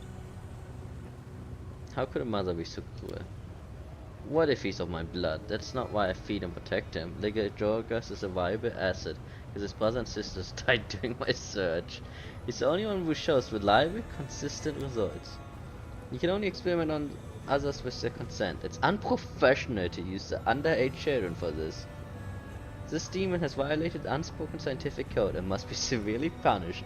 I think this is literally the only time ever we have seen Nano give a fuck about anything that isn't science. Am I wrong? I'm pretty sure this is literally the only time she's ever been offended by something. That's amazing. I will not torture you. I will not let you torture this boy. I'm taking him away from you. The demon looks you over, confident in her eyes. Fades. She shrugs. You want to take the boy? I don't care. He's yours. I won't fight over try for life, like the life of some water spawn. Especially since it's nearly exhausted its usefulness. Take him and do as you want.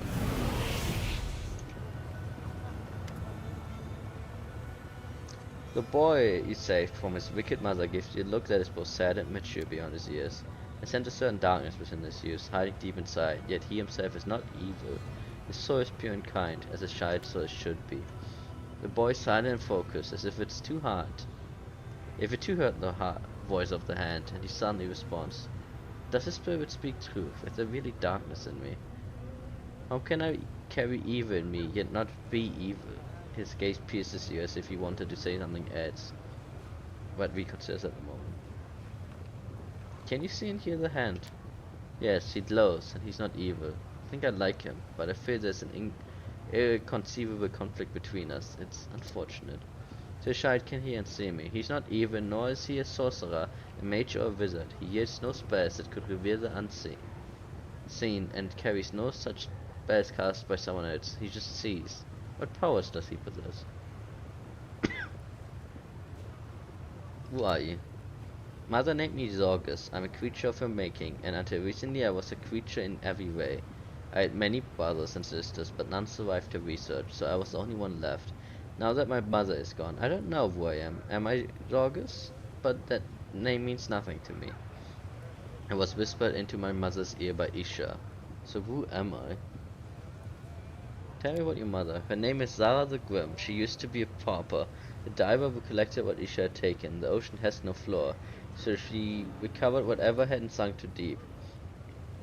But those bounties were as generous as Isha is harsh. No one knows the ocean as well as she did. She knows the safe passages, and she guides ships swimming at half speed, so they don't fall behind. She's a child of Isha. She was created in it, her first cry burst from her lips the moment she broke the surface. But many centuries have passed since her incarnation.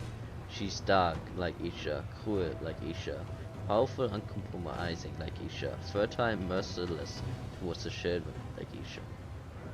What magic experiments did she perform on you? Too young, and I don't know enough to judge him. We'd go to the shore, to Isha. She'd feed me potions, then force me to dive, deeper, deeper each time. By the time I was 8, I could dive so deep, waters pressed on me from all sides. My body no longer wanted to ascend. I had to stay there as long as I could.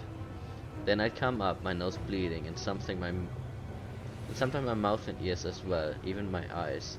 The next day my mother would make me drink a different potion, then send me down again. It was so dark down there. I could feel the touch of strange, dark things. Sometimes their vibrations reached me as if they were communicating with me. On those days, I vomited black slime. I feel like we're summoning Cthulhu here. I tried to hear the voices, but I never had enough time.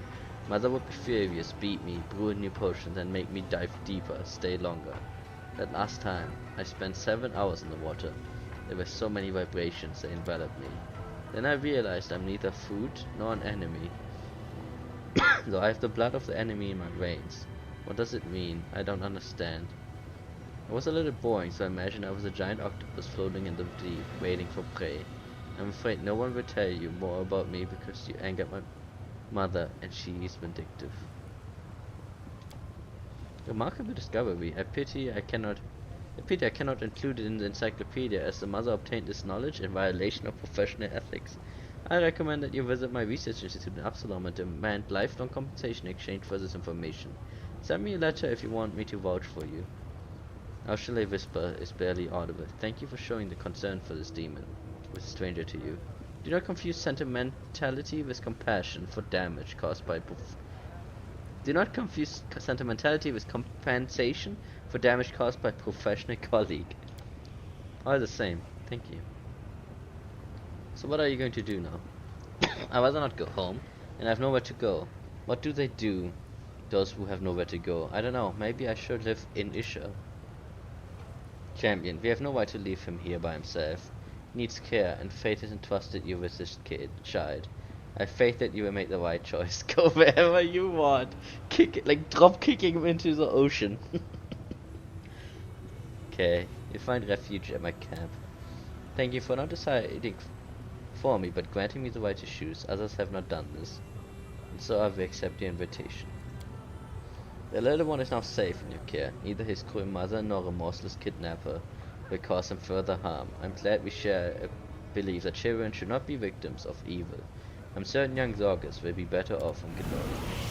Personally, I think he's gonna fucking turn into like a Cthulhu fish monster and start eating the neighbors, but hey, that's okay too.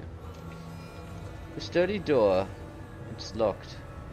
The sturdy door locked and covered with frightening, carved pictures. Trickery 40. I do not have the trickery for that right now. I might come back to this when I have stuff. A group of dirty beggars in tattered clothes have gathered around a handsome young man with messy dark hair. The crowd is clearly hostile, but he doesn't seem to notice. He gives the beggars a charming smile, completely oblivious to the sharp shifts glinting in their hands. The young man has a glove puppet in his hand, a dragon made of rags, with buttons for eyes. He raises it up and begins ventriculizing in a surprisingly deep voice. Hey, you lousy parasites, who's in charge here? The young man lowers his puppet and beams cheerfully. He addresses the crowd normally, in a warm, friendly voice. I would like to invite your leader to a romantic dinner with Candace. I pay for everything, of course. I'm watching.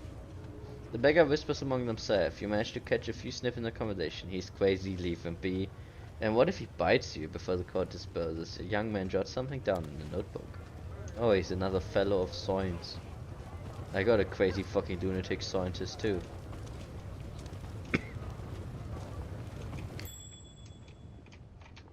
A trap. What is a trap?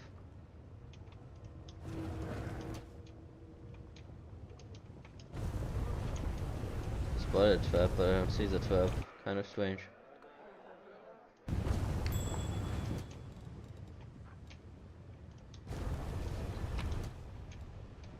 Oof.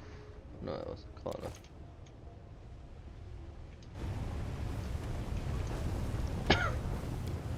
The flow of lava rushing through Lushana to the ocean originates from somewhere at the very top of the city. Also seems to be not that dangerous. This leads back to the tavern.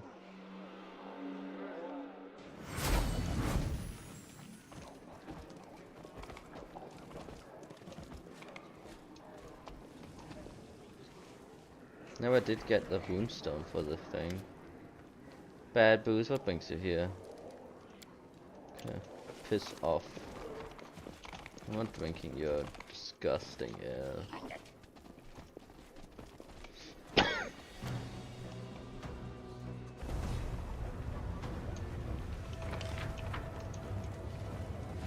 Wow. That's one hell of a gun.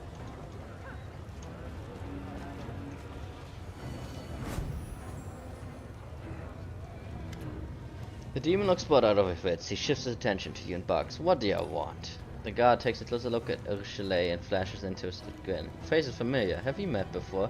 Suddenly recognition dawns on him. Ursula, is that you? They said you defected to Crusaders. Now I always said a rabid bitch like you would never deal with goody-goody mortars. Welcome home. Ursula missed you and your wild escapades.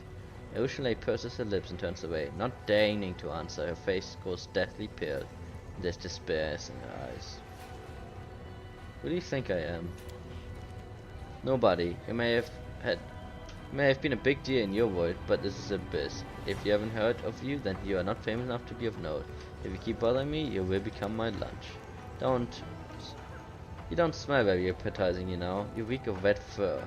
But that's not a problem. Hanging you over a lava pit for an hour or two will sort out the stench, and then you'll be ready for lunch. Hey, unique furry line. I want to go through. Demon sucks his teeth and replies, his voice tinged with lazy menace. No can do. This is quarter where the decent people live. When they want to dismember someone, they go down to the lower city. We're standing here so you won't be bothered. So they won't be bothered by riffraff that wants to dismember them. Believe me, you don't want to go there. The slave traders have magic collars that fasten themselves around your neck. And chancellors such as yourself. The neck of chancellors such as yourself and drag them straight to the cage. I see.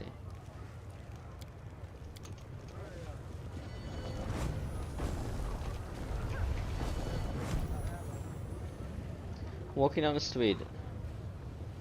There's a lot of dialogue in general in this part of the game.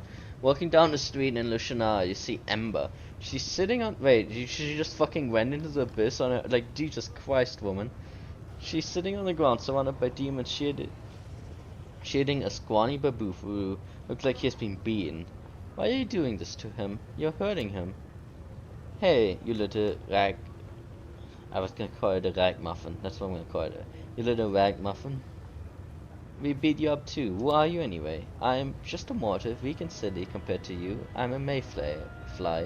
One moment I'm here, the next I'm gone. But you better listen to what I tell you, because I've lived more than you have. Emma, don't embarrass yourself, let's go. Emma, you are only 100 years old, but demon sanity were born yesterday. How could you have lived longer than they have? Are you going to preach to demons? Listen carefully, this might be the most important thing you ever hear in your entire lives. Say nothing, the Sophie answer. The demon draws closer to the girl and looks her over with contempt. What is with all the riddles? What do you mean you've lived more than us? Very simple. I haven't lived very long, but I have friends. Those I can protect. Those who are glad to see me. There are many sad things, but I still know what happiness is. You? Beating, biting, fearing, hating each other. Are you really happy? If you aren't, is that any kind of life? So yeah, I've lived a lot, but you've spent centuries and centuries without really living. This mortal bread, this lump of meat is going to be preaching to us. The demon gives a predatory sniff, bends down, and shows his mouth filled with sharp teeth. You know what makes me happy? Gobbling up tasty pieces of meat like you. Emma looks at him serenely, then reaches out and strokes his horned head with her burnt palm. Poor thing. You're so hurt and scared all the time. You feel a bit better for a while when you torture others, then forget about your suffering. But is that really happiness? The demon recoils from a touch is a combination of surprise and terror on his fearsome face. Are you crazy or something? The demon stand around Amber, their faces show caution and rapacious interest. It's clear that they are slightly afraid of the strange girl, who shows no fear, but at the same time they see no obvious threat. We can attack, the demon is wounded. What's all well and good, but let's help him. I warn you, this girl's under my protection. If anyone so much as touches her, they won't be leaving here in one piece. Pay no attention to her and just walk on by. She's a foolish little girl. I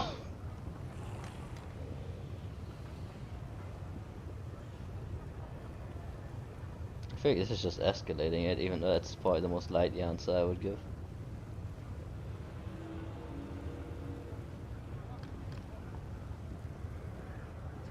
Less than Sophie would give.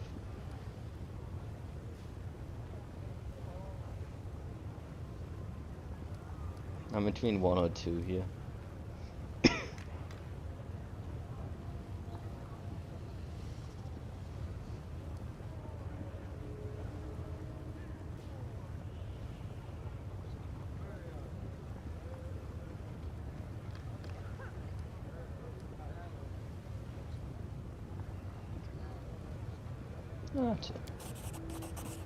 Demon cautiously looked you over. No one's gonna touch her.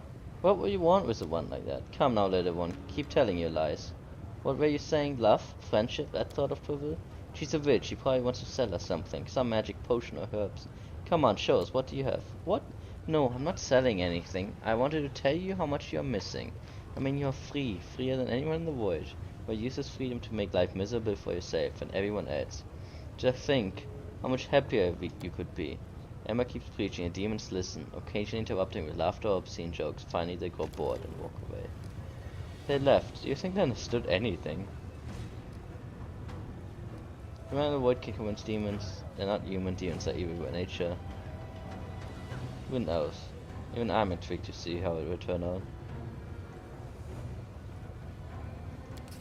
You're right. I want to. At least I fixed my love on this.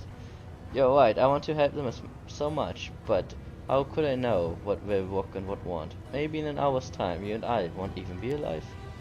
You know, I was thinking. I tried sending prayers to the demon lord. I tried talking to the demons on the street. But the one demon lord lives right here in the city, not Tickler, right?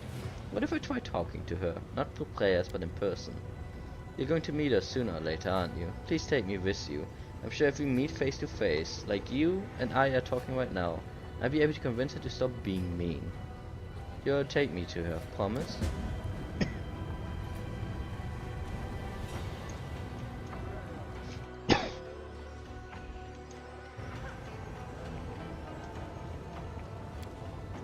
Incomprehensible scrolls are fed on the wall, written in one of the countless dialects of the Greece. I don't think I have land with me. Who even here has aesthetics and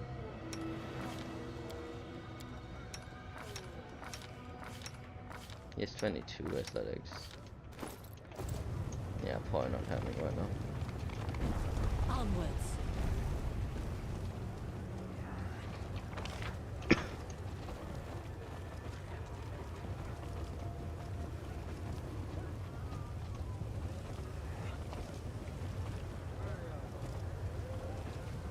I hate the scumbag. He promised me a fight with Scared Fang, then the whole league jumped on me and knocked me out cold. The champions don't even show up to the arena.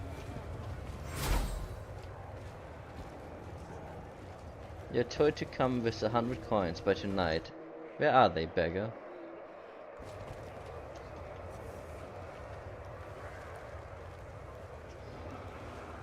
Nobody's giving any alms. Nobody kept misses every passerby. They never give, only take.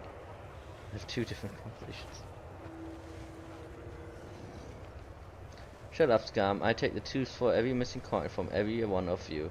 And once you run out of teeth, I move on to eyes and fingers.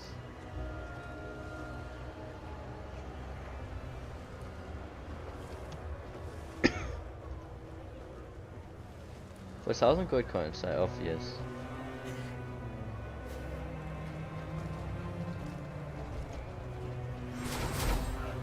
What was the other dialogue? Those freaks whispering up there on the roof are driving us away.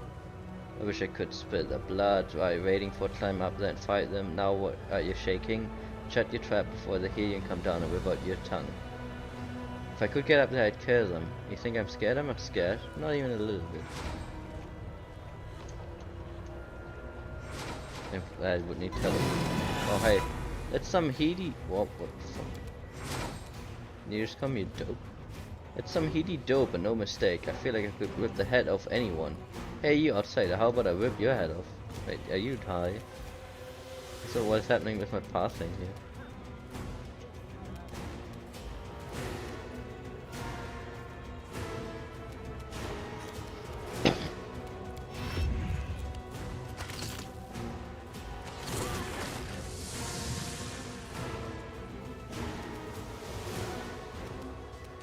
I will resist. It's fine. I got a dragon.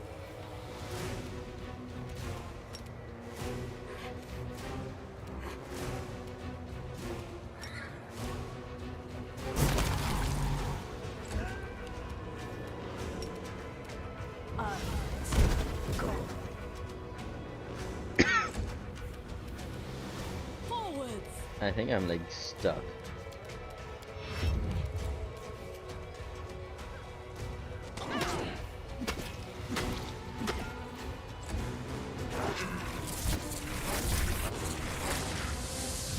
Let's see if the thing works or not.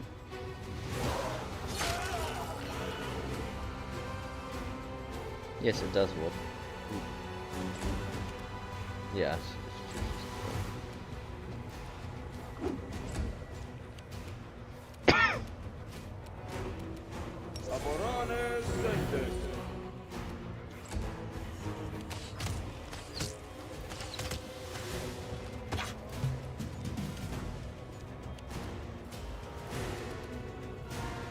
Wait, my dragon can cast magic now?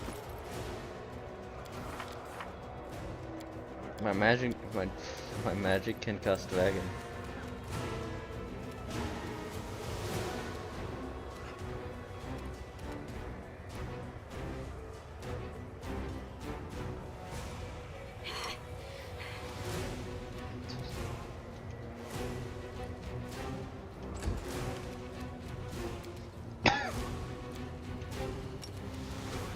Now,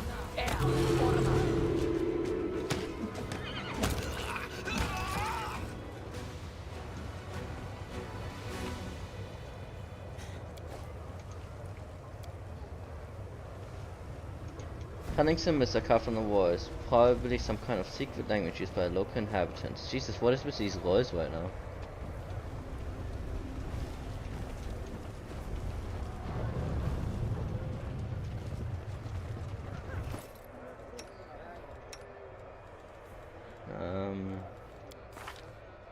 Like I know you have a debuff on that, but still, I think I would have succeeded if I didn't have a debuff.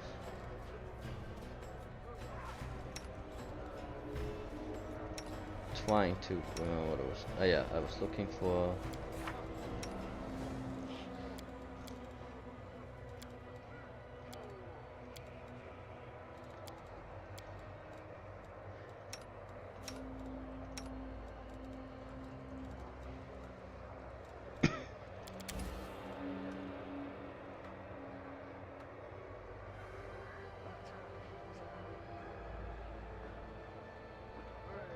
Seems good.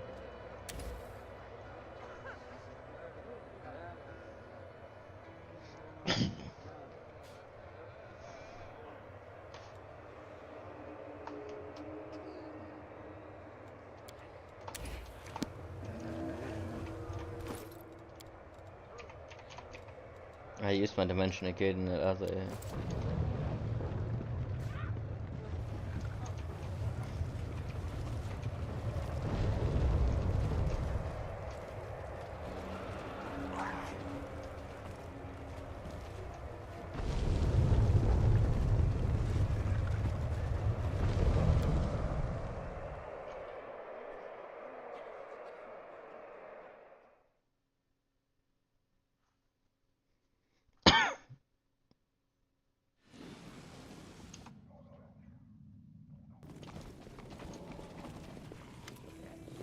A handsome young man with tousled black hair strolls casually toward the demon surgeon.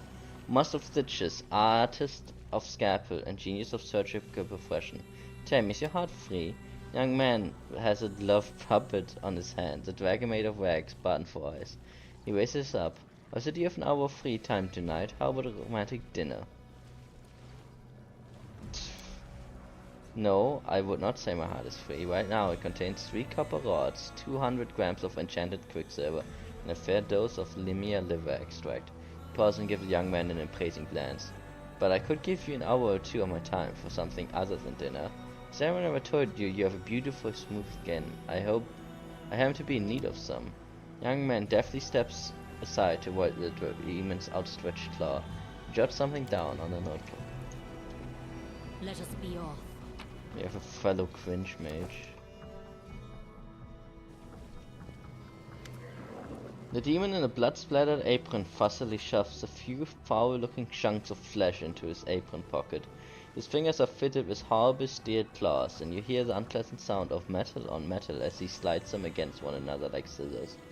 He looks up in your direction with an insane grin, and his voice makes your skin crawl. Are you one of the gladiators? Do you need a healer, or are you here because you want to become more powerful? The demon glances briefly toward Arushalay. I remember you used to fight here, always demanded that I restore your skin to its original smooth, unblemished state. You always tried to get a discount or ran away without paying. But it looks like you have an entirely new face. It's an almost perfect replica of your old one. But something has changed, something imperceivable. Who performed such subtle artistry on you? How much did you pay? Arushalay glances at you with an enigmatic smile. I really have changed, Stitcher. You cannot begin to fathom the price I had to pay for the transformation, but it happened without the help of a scalpel. Can you make me stronger? The healer looks at you eagerly. You hear a shrill screech of metal against metal as he rubs his steel claws together. Ah, for 30,000 gold, I stitch you up something better, much better. I beg you to reconsider. The power he promises is tainted by corruption. Arushalay gives you a worried glance. Please don't do that. By joining your flesh with the flesh of a creature from the abyss, you will allow its corruption to taint you. I seen them graft the body parts of demons onto mortals just for fun. The mortals would not withstand this wicked corruption, and their souls became evil. Mr. Mad Scientist, sir, let me offer myself as a subject for your experimentation. Feel free to carve me up and stitch me back together as you see fit. Please don't do this. Do not let him defile your beauty and corrupt your pure soul. The demon sizes you up and nods approvingly. You do nicely. The price is still the same, 30,000 gold. But we'll talk about it later. I mean, I would sell her. Do I get paid 30,000? No deal. Pay 30,000 to make Nenio. Are we letting Nenio become a demon abomination? Who are you? I'm the most important person in the battle, Bliss. I'm a healer, or as they call me, a stitcher. They drag those poor bleeding souls from the arena so I can stitch them back together, piece by piece. And I do mean that quite literally, since most of them are in pieces by the time they get to me. At first I simply reattach the severed limbs of wounded fighters. Now, however, my methods are far more interesting. Someone from Nordicus inner circle taught me secrets of grafting flesh. By combining the flesh of different gladiators, I create the strongest, craftiest, most talented fighters. Oh yes, in these chambers, invincible gladiators are born. I am so close to achieving perfection. True, my method will produce better results than in Iridian crystals. The cleric wrinkles his nose in disgust. He seems offended. It's not healing, it's some heinous mockery of it. A healer would restore a body to its natural and healthy state instead of turning it into something disgusting. Nihilian crystals. Nihilian crystals are something of a legend here in Alushinara. Almost no one knows what they actually are or how they get their hands on them. It all started with a few demons here in the city. These demons suddenly became powerful in a very short time. The transformation happened almost overnight. According to the rumors, these monsters received their incredible powers from the crystals. Now all over Lushinara is crazy for these crystals. They're all anyone talks about these days. All of the merchants know that if you call your goods Nihilian, you can make it double the initial price of your wares. I do need input on whether or not we wanna mutate Nanio or not. Not a healer, you're a butcher. I could use the help of a healer, that's fine. Healer turns attention back to his work. He takes several limbs from the pockets of his apron and begins to examine them. She does want it. She was very eager. Also, hey, it's that one model we used. A stern but tired-looking tiefling observes you politely. His clothes look expensive but tasteful. He's carrying a large bag, and every once in a while it moves and twitches as if something is inside. Welcome to the Battle Bliss Arena. My name is Zaklex. I am the arena steward. Iramgalaf is the master of the arena, but I help him arrange its affairs. You look like you are new here. Did you come to spectate the fight or to participate in them? The tiefling is finally open and honest has an open and honest face. After all these demons, he looks strangely normal. The tiefling looks you up and down with the calm professionalism of a person doing an unpleasant job with diligence. You look impressive, a serious, formidable fighter. Perhaps Ermagalath will take an interest in you. Perhaps he will even allow you to test yourself against Ruxa, one of the strongest gladiators, but not right away. All newcomers must first prove themselves. Ermagalath, I remember a demon called that. He was a wild, cunning murderer. He had a way with words that was as deadly as his skill in battle. A rustling sound from within the tiefling's bag, and Imp peeks his head out to look at you. He has large drooping ears and stares at you with huge unblinking eyes. Then, as if suddenly shy, he starts back into the bag and vanishes. I like to talk to him, Agalath. The imp pokes his head out of the bag in surprise. You seem to have aroused his curiosity. His sad drooping eyes, ears perk up with excitement. He stares at you with his big round eyes. You wish to speak to that fucking name? I'm afraid that's impossible. He never communicates with anyone except the most trusted, aside Scatterfang is under a strict order to kill anyone who tries to talk to his master without permission. He believes that minimizing his contact with the outside world will make the audience in the arena want him even more. I'd like to know more about the Battle Bliss. What would you like to know? The arena's operations are simple. It's functionally a pyramid. The spectators are the lowest level. Regular gladiators on the next tier, followed by the members of the Nihirian League. The champion towers above them all, and the master of the arena stands on his shoulder like an omnipotent god. What happens here? The Battle Bliss is a gladiatorial arena. You must understand, fights are a big deal in Lucianara. They are the city's primary source of gossip and entertainment. But they are much more than that. These gladiators' matches serve as a kind of ritual, a daily offering to the demonic way of life. In these daily offerings, the rituals are performed in the Battle Bliss. In a way, they are more a temple than an arena. The arena is the only reason the city is still standing. Without the Battle Bliss, the demons would have brought Lucianara to ruin long ago. But instead of tearing down the city with a rage and a desire for slaughter, they come here to quench their thirst for blood. You see, the arena gives them a sort of release. It allows them to satiate their lust for violence. Who wants it? His name is fucked up. He is an Acambion. He was born in an abyss as the offspring of an incubus and a mortal woman. Incubi are naturally persuasive, but his father was especially scared at using his words to manipulate and control. While his son inherited his silver tongue, his ability to influence a crowd is unmatched. With the sound of his voice, he can instantly instigate a riot or make a screaming crowd of demons fall silent and listen to his every word.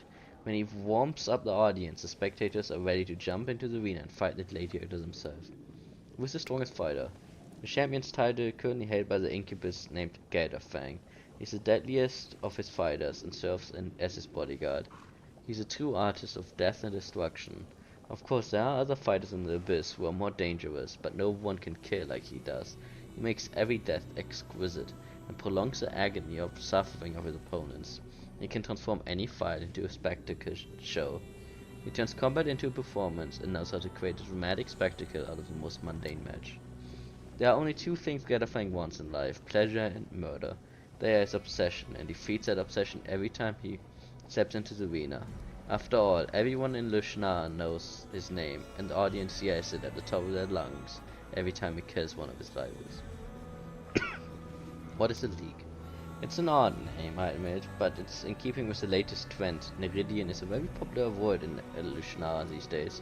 The Neridian League is led by the arena's current champion, Gelderfang, and only the very best gladiators can become members. The fighters of the League belong to him, but not all of them are demons. Alushina serves a crossroad between multiple worlds, and fighters come from many different planes to perform in the arena. I have heard of the crystals. Do you get them if you're a member of the League? Lex gives you a faint smile. They'd like you to believe that, but no. The members of the Neridian League have no different than the Neridian booze vendor in the tavern, or the Neridian VIP supplier at the flesh market. None of them actually have access to crystals. I've heard the Neridian crystals contain immense power. Galafang would love one, and there are rumors that Ermengareth promised him a crystal in exchange for his service as a bodyguard. Of course, I won't be surprised to find out that he was lying. I'm not sure even he knows how to get his hands on one of those crystals. I'd like to know more about you. The tiefling smiles widely and dresses the imp in his back. You see, Crow, this is why we worked so hard to climb the ranks. We wanted to be important in our looks. This stranger wants to know all about us. I guess that means we are finally a big deal. Who's this imp hiding in your back? The tiefling smiles at the creature peeking curiously out of the bag. It has big drooping ears, a small round face, and big round eyes with that gaze at you curiously.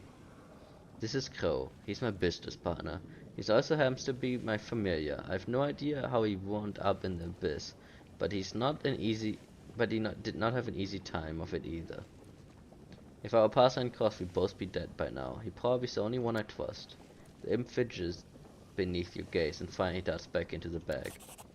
It's odd to see an infernal creature in the abyss. The fundamentally chaotic energy of this place must be repugnant to a creature born in the plane of water and evil. Your imp is an infernal creature. How did he manage to survive in the abyss? The clerk looks at you with respect. It's nice to see a person who knows the difference between an imp and a closet. Yes, Crow is a devil, though a lesser one. I've no idea how he ended up here, but at the time we met he was extremely unwell. Staying in the abyss is not much easier for him than staying underwater would be for a mortal. So that's how I spent the first real money I managed to earn here, on this fine stolen to order bag. It's had magic symbols sewn inside of it that makes the interior bearable for Crow. You don't look like you belong here. The imp peeks out of the bag and the tiefling grins as he pats his companion's tiny head. That's because I like to stay organized. When I was growing up, I made mental lists of all my possessions, my money, my enemies, my allies, my schedule, my goals. I was weaker than everyone else. These mental calculations helped me survive. It was the only advantage I had, the only way I could gain the upper hand, and keeping lists became a habit. I found that it disciplines the mind and keeps my thoughts organized. I'm an accountant by nature, and my ability to bring order to a place where chaos reigns has turned out to be a profitable skill. What's your role? Ermengareth is an artist, not a clerk. That's why I have so many responsibilities. I search for new fighters, I make the fighters shards, I arrange the fights so that the opponents are evenly matched, and of course I organize all the matches. Unfortunately, my master has a habit of interfering with my work. He's been very involved lately, and as a result the fights have been terrible. The combat turns into meaningless carnage, there's no skill, no strategy. And of course, no one wants to place bets on fights like that. Everyone already knows who's going to win. There aren't even fights anymore, they're just public executions. It's also a form of entertainment, of course, but not what the audience wants. Who are you? I'm the arena steward. My position is prestigious, but my success is hard-earned. My life has not been easy. I grew up on the streets of Lushnar. I was a street urchin, an orphan. I am the result of an act of violence committed against a helpless slave woman. I've always been weak. I've always been surrounded by those who are bigger and stronger than me. All my life, I've had to rely on my wits to survive. Out on the streets, I scrounged around for food and tried to avoid becoming someone else's snack. Fortunately, I had someone to look out for me. The tiefling takes a small piece of dried meat and holds it close to the bag.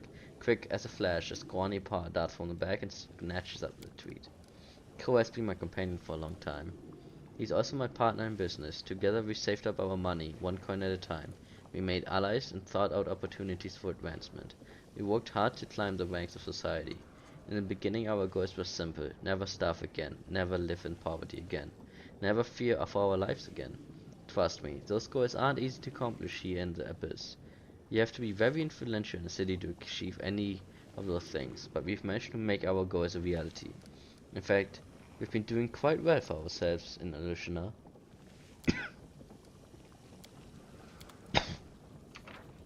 Well, she consented, so let's blow up her body.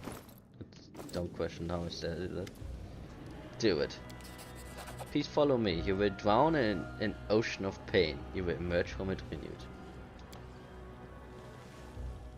2 years after the surgery takes place in complete silence. When Nanny returns, she looks distant and emotionless. How do you feel? Fine, I think. She raises her dull eyes to you. When the mad scientist claws cut into me, I blocked out the pain. Actually, I forgot the pain even existed. If I'm completely honest, I forgot that I was part of an experiment. Such an awkward situation. Maybe I should do it again. Oh, no. That's enough for you. Your body already bears the mark of my genius. Demon turns to you with a smirk.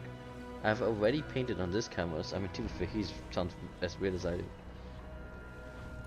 Don't tell me I just wasted 30,000 on a failed experiment. Science requires sacrifice. When something results in failure, it often leads to progress and prosperity in the end. Her voice is missing its usual confidence. I hope it was worth the cost. Nina nods, but then she shrugs uncertainly. I presume it was. It's hard to say for sure, because I don't remember anything. Still, I hope that in the future I will observe the effect of this surgical intervention, so I can write an article about it for the encyclopedia. I would be disappointed if the experiment failed due to forgetfulness of the subject.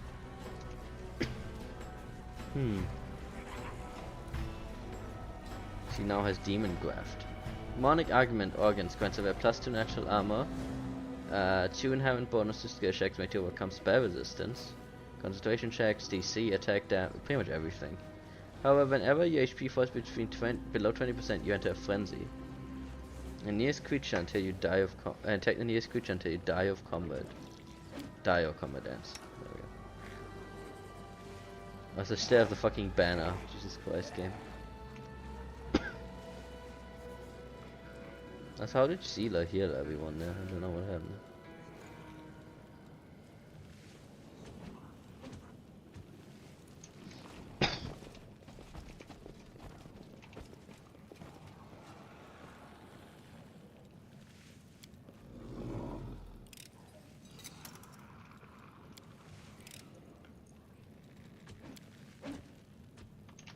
Damn, I bought the lock. Right, Sammy, you share the disappointment of our scientist.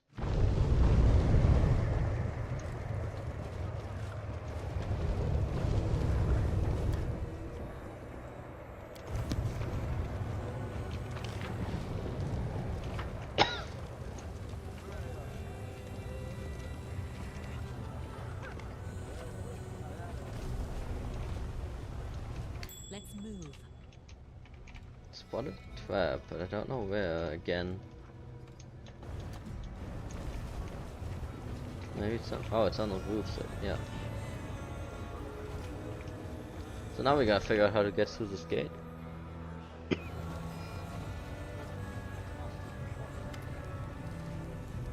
Actually know more about the city. All these outsiders particularly commands the guards to instruct our guests on local customs. We are a welcoming city and happy to see you scum.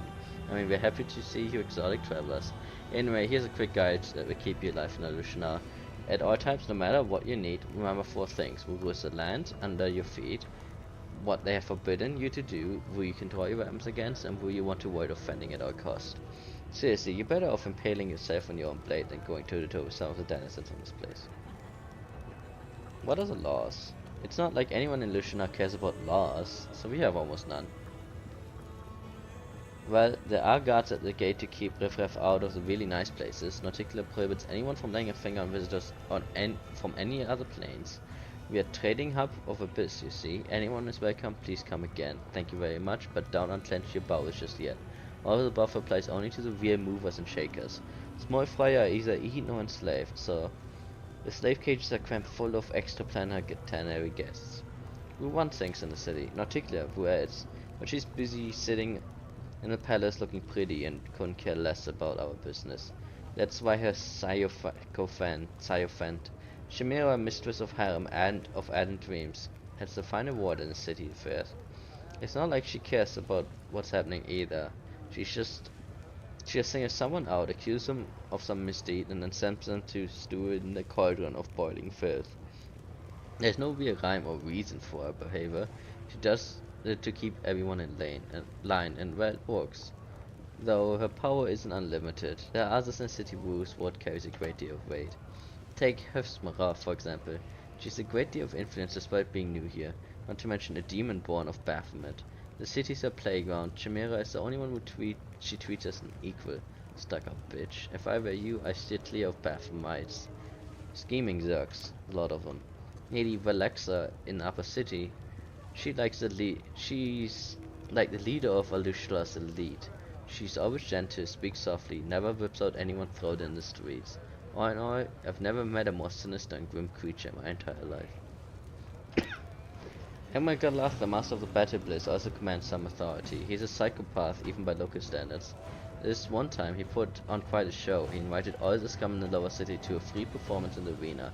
Then he locked the gate and let loose a deep-sea monster in the stands and announced that it would cost 10 eyeballs per demon to leave. You know Burgas, he used to have 4 eyes, now he has 1. Ah, such slaughter. It still makes me giddy with excitement. Among the succubi, Shivaro is in charge. She's an angry bitch, but she acts sweeter than the blood of a righteous man. Menago used to run the 10,000 delights until Shivaro found her way in. Must be quite a visa, that one. Come to think of it, the city is chock full of bosses. Anywhere you have 2 demons, one will always be trying to crush the other under its boot. It does include party members, yes.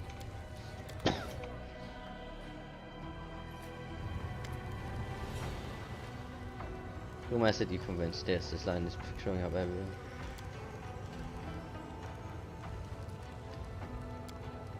Can I succeed at this check?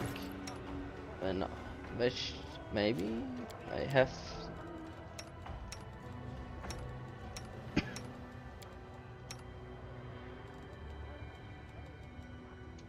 I have buffs I can put down. I don't think it matters that much with her because she's just gonna punch him with a stick.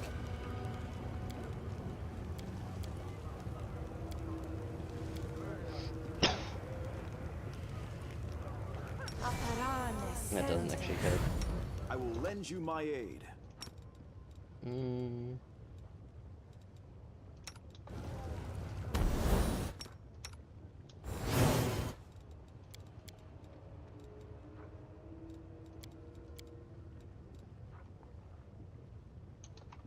I hope this isn't gonna trigger a fight with these guys. This spell can sometimes do that. Okay.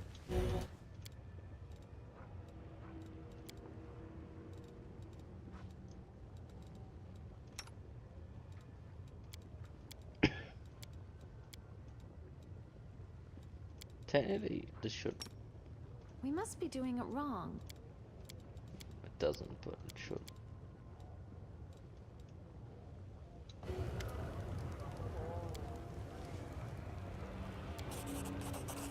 Well, I succeeded. The demon seems to have shrunk and lost most of his bluster. I don't care what Naticulus says. I'd rather live to see another day. Come on, hurry through while I happen to be looking the other way.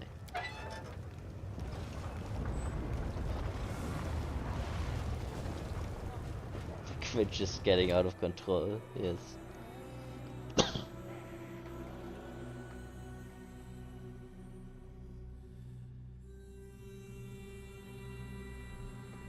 Soon it would drown us in an ocean of cringe.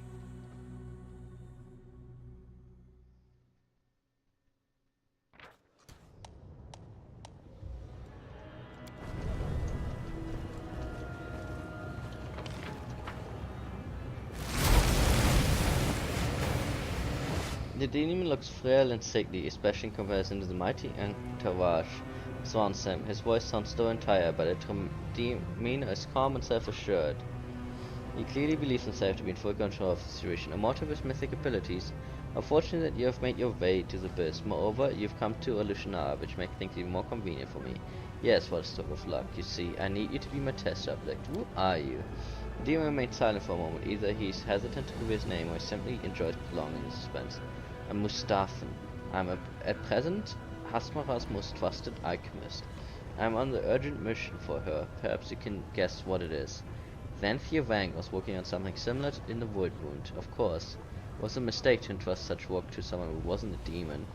He did not fully appreciate the honor he had been given. No wonder his enhanced demon couldn't protect him, but it does not matter. I'm superior to him in all respects. I keep better pets. Greetings, fellow scientist. May I ask, what is your specialty? What experiments do you undertake at the walk, and what is your in your spare time? Would you like to conduct a joint experiment with me? Piss off. Surely it's dangerous for such a wild scientist to throw down illusionary ambushing enemies. Mustafa voice remains flat and indifferent. Me for not, I'm in absolutely no danger.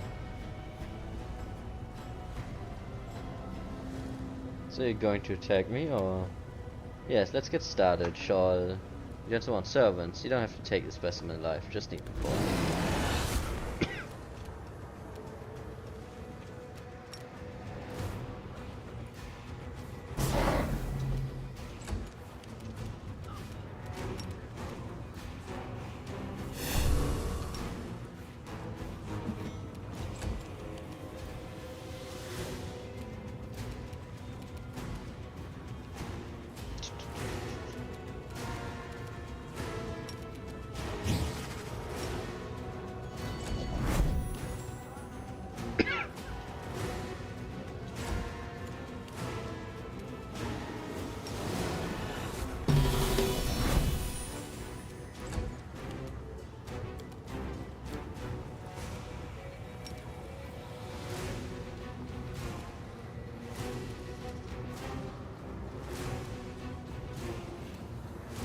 Otherwise, like, I'm not that worried about those guys, I think.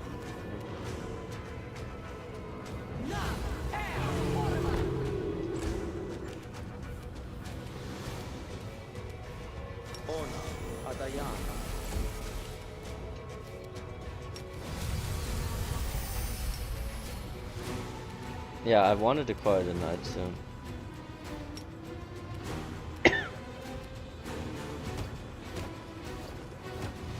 I'm pretty much just trying to get a way to teleport back to base, and then also be able to teleport back where I was. That's what I was looking for. I don't know if I'm gonna find that right now.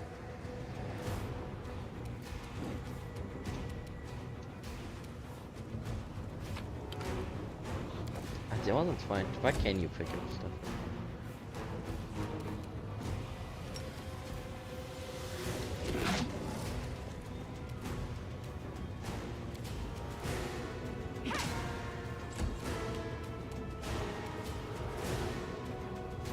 Prepare yourself.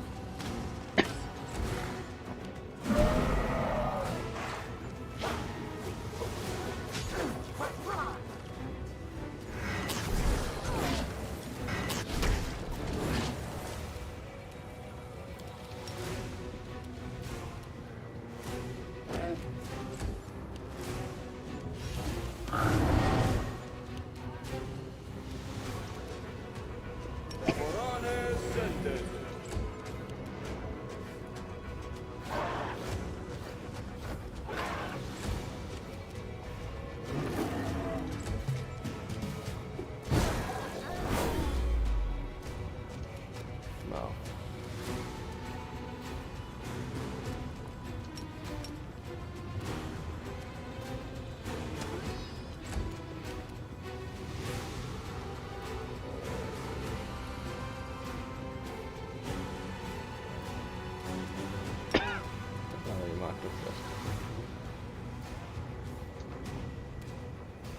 No glory without risk. Yeah, it doesn't have no.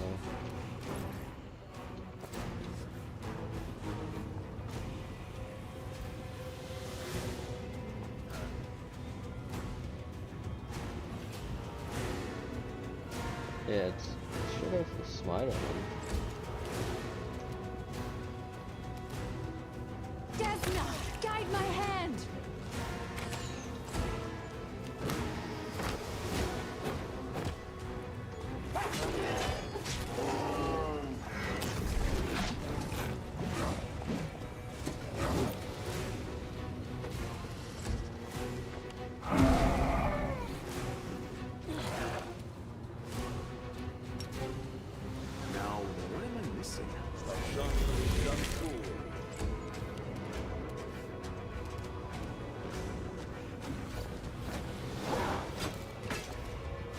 Damn, he's hard to hit. I wish I had a flinch mage. Dude, okay, stop. Oof.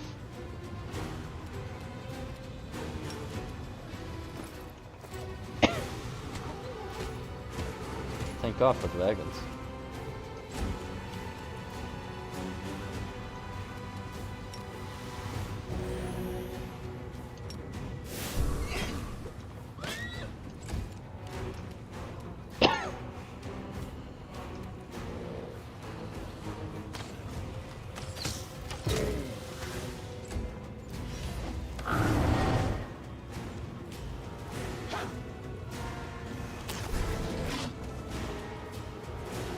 We won't falter!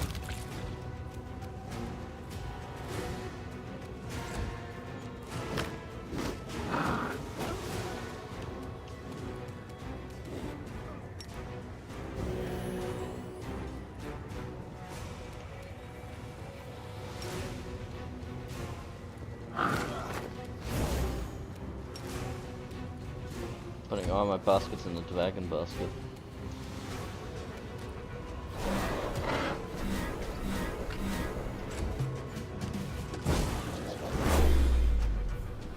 That was educational, perhaps, and I think he teleported away. I think he got bit when he did that.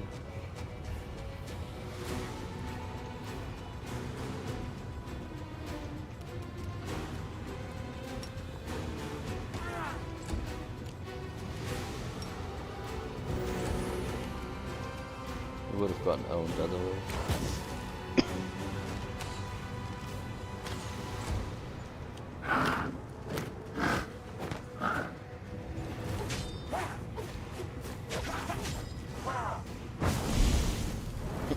Now the teleport went off. Got my people have swung.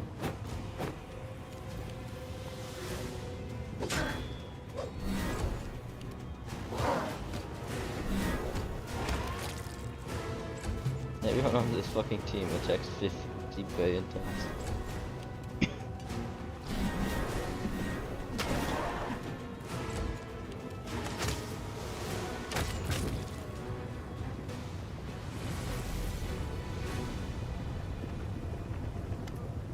Echo of the Skari. A monstrous shadow appears somewhere in the edge of your vision. It does not seem to be in a hurry to approach. It keeps its distance as it begins to speak. The shadow voice is very strange. It's constantly shifting. One moment it sounds young and melodious. The next it's vast and in battle rage. However, despite the different intonations, the voice has a stern, ominous quality that never changes. I heard your toy soldier crusaders had taken over the Midnight Fane and the rift located there.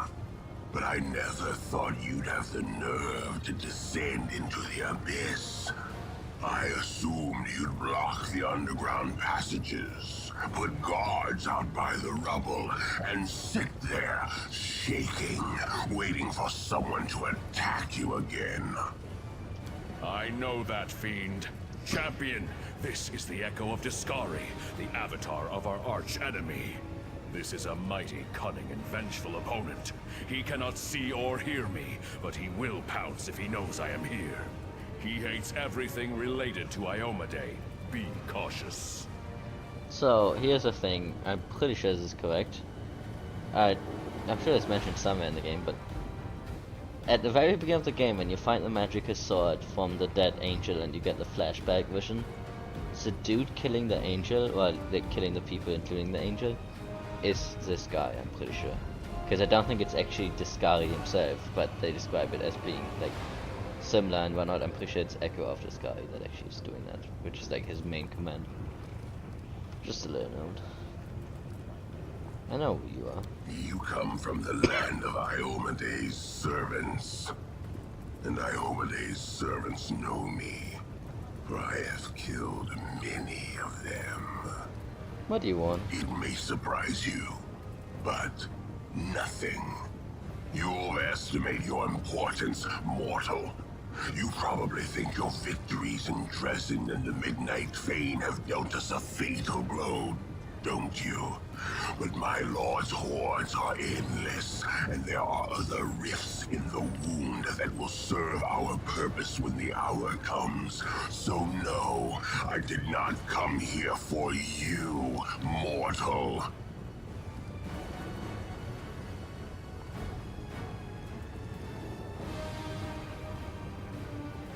You're right, I feign very consequential. Just wait until I get started with you. Your words are nothing more than empty bravado. Last time, it took the power of your god Erodin to stop us, but now he's dead, and the power that mortals currently possess is nothing compared to the power he wielded. I was looking for Mutasafin. I need to speak with him. I stumbled upon you by accident. What a shame he ran away from me in panic. I doubt Mutasafin even knows how to panic. You did not pose a real threat. He cannot be killed through conventional methods. He left because there was nothing else for him to do here. Also, I'm sure he was in a hurry to explain to Hepsamira why he wasted a few demons on such a stupid escapade. She will not be happy about that. Oh no, she most certainly will not. You know what, I'm just gonna clear. I have no desire to fight you, mortal. If the Abyss doesn't finish you off quickly enough, I might hurry things along, but not yet. Pussy.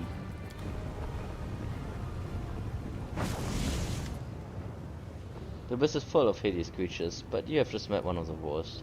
The Echo of the Sky is an old enemy of mine. He's both vile and cunning. I wish I could comprehend his dark machinations, but I do not understand why he has revealed himself to us in this way. It seems unlikely that he would come just to gloat, the angel first silent, lost in thought. Sup, citizen? Just chilling on the corpses. Well, we'll probably call it here then. I did not find the teleport thing, but that's fine. We made some inroads. We got through like some of the bottom district, got a lot of dialogue done. Got back into the game a little bit. Thank you for watching, and I do wish you a good night.